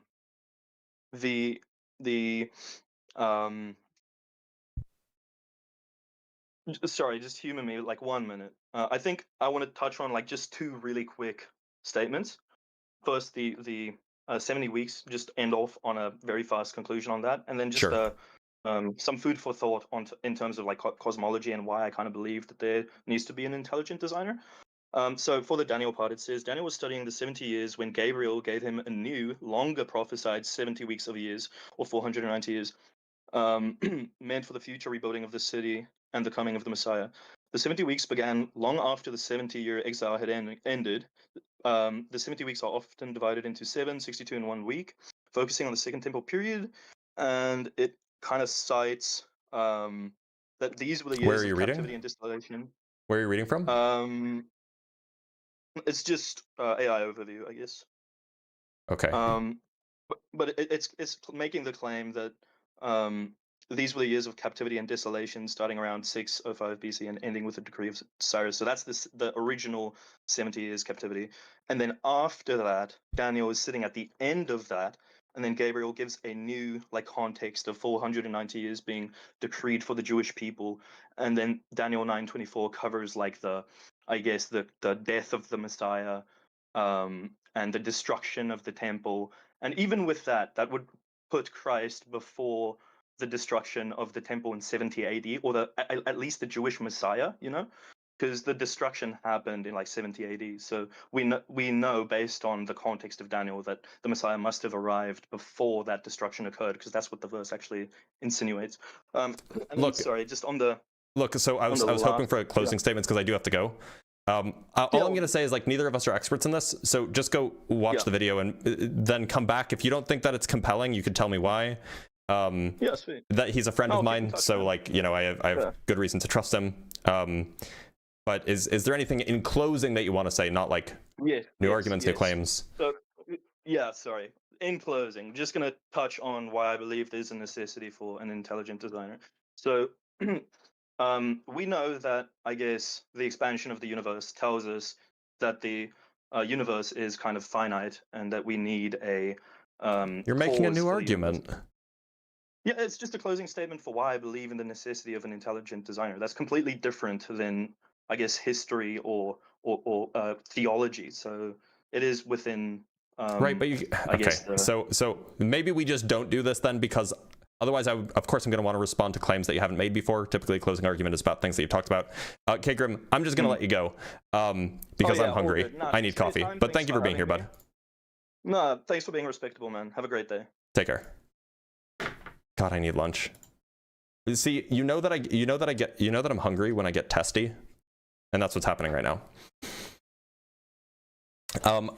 We have some super chats to read, and then we will move on, and then we will call it a day. So let us do that. I also have a meeting in like 30 minutes. So, from Tim Davidson with the $5. Jesus born without fatherly inputs and no Y chromosome, so purely XX, yet we say he, Jeebus, is trans. Absolutely, Jesus is trans. From Arc Dark with the £2, God bless all atheist dudes. Thank you. From Brian Peck with the $5, law-bounded empirical mathematical statement, theory, collection of evidence leading to explanation of phenomena. Simple creationists learn it. Absolutely. Now, by the way, somebody mentioned in the TikTok chat that that was the best back and forth I've seen. Was it really? Because you had two people, neither of whom were experts, were talking about things that we can't really back up besides just Googling things. It actually, in my opinion, I should have shut that down way earlier. But I want to learn more about this stuff, so I'm, dipping my toes in.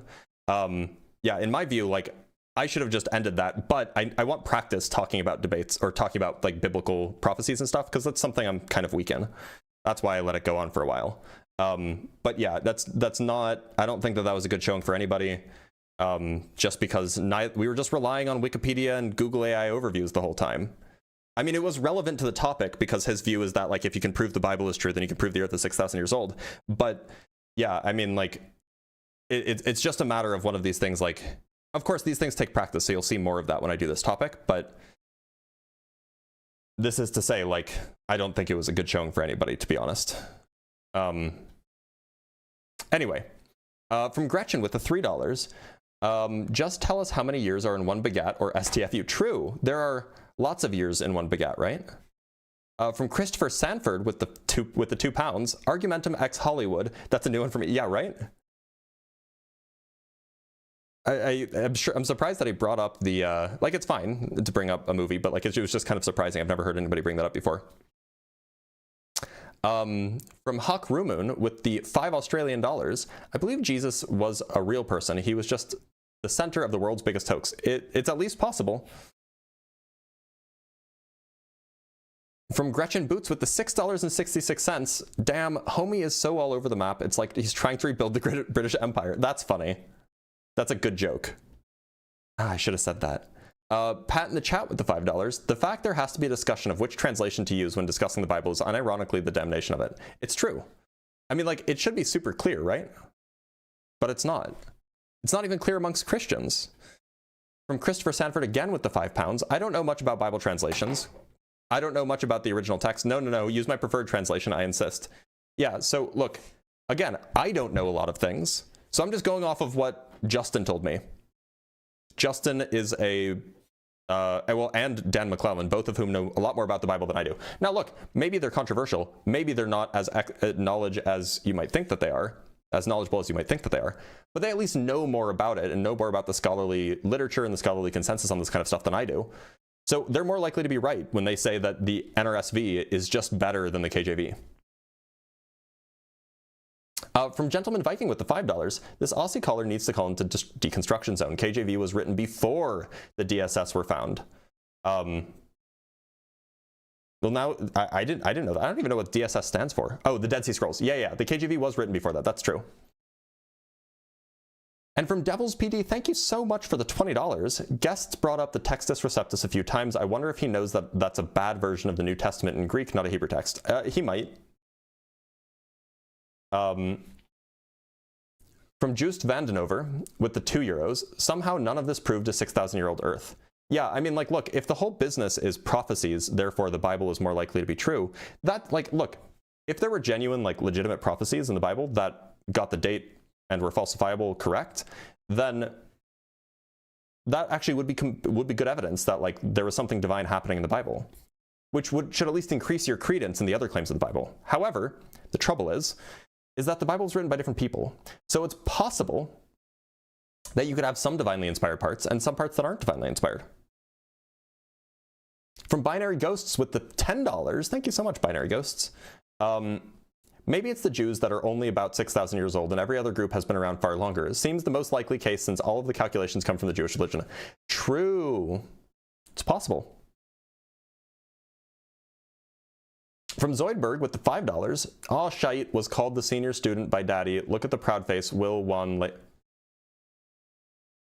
What? I'm so confused. Does anybody know what's happening here?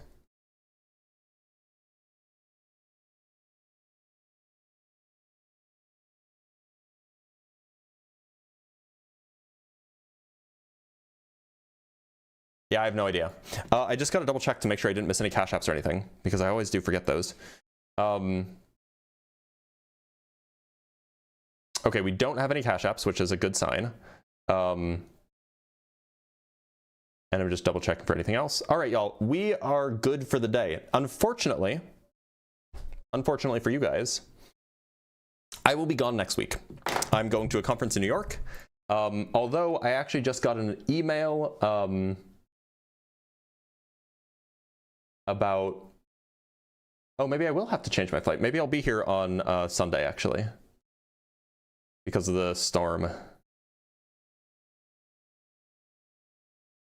Okay, well, I might be here on Sunday, but I won't be here next week.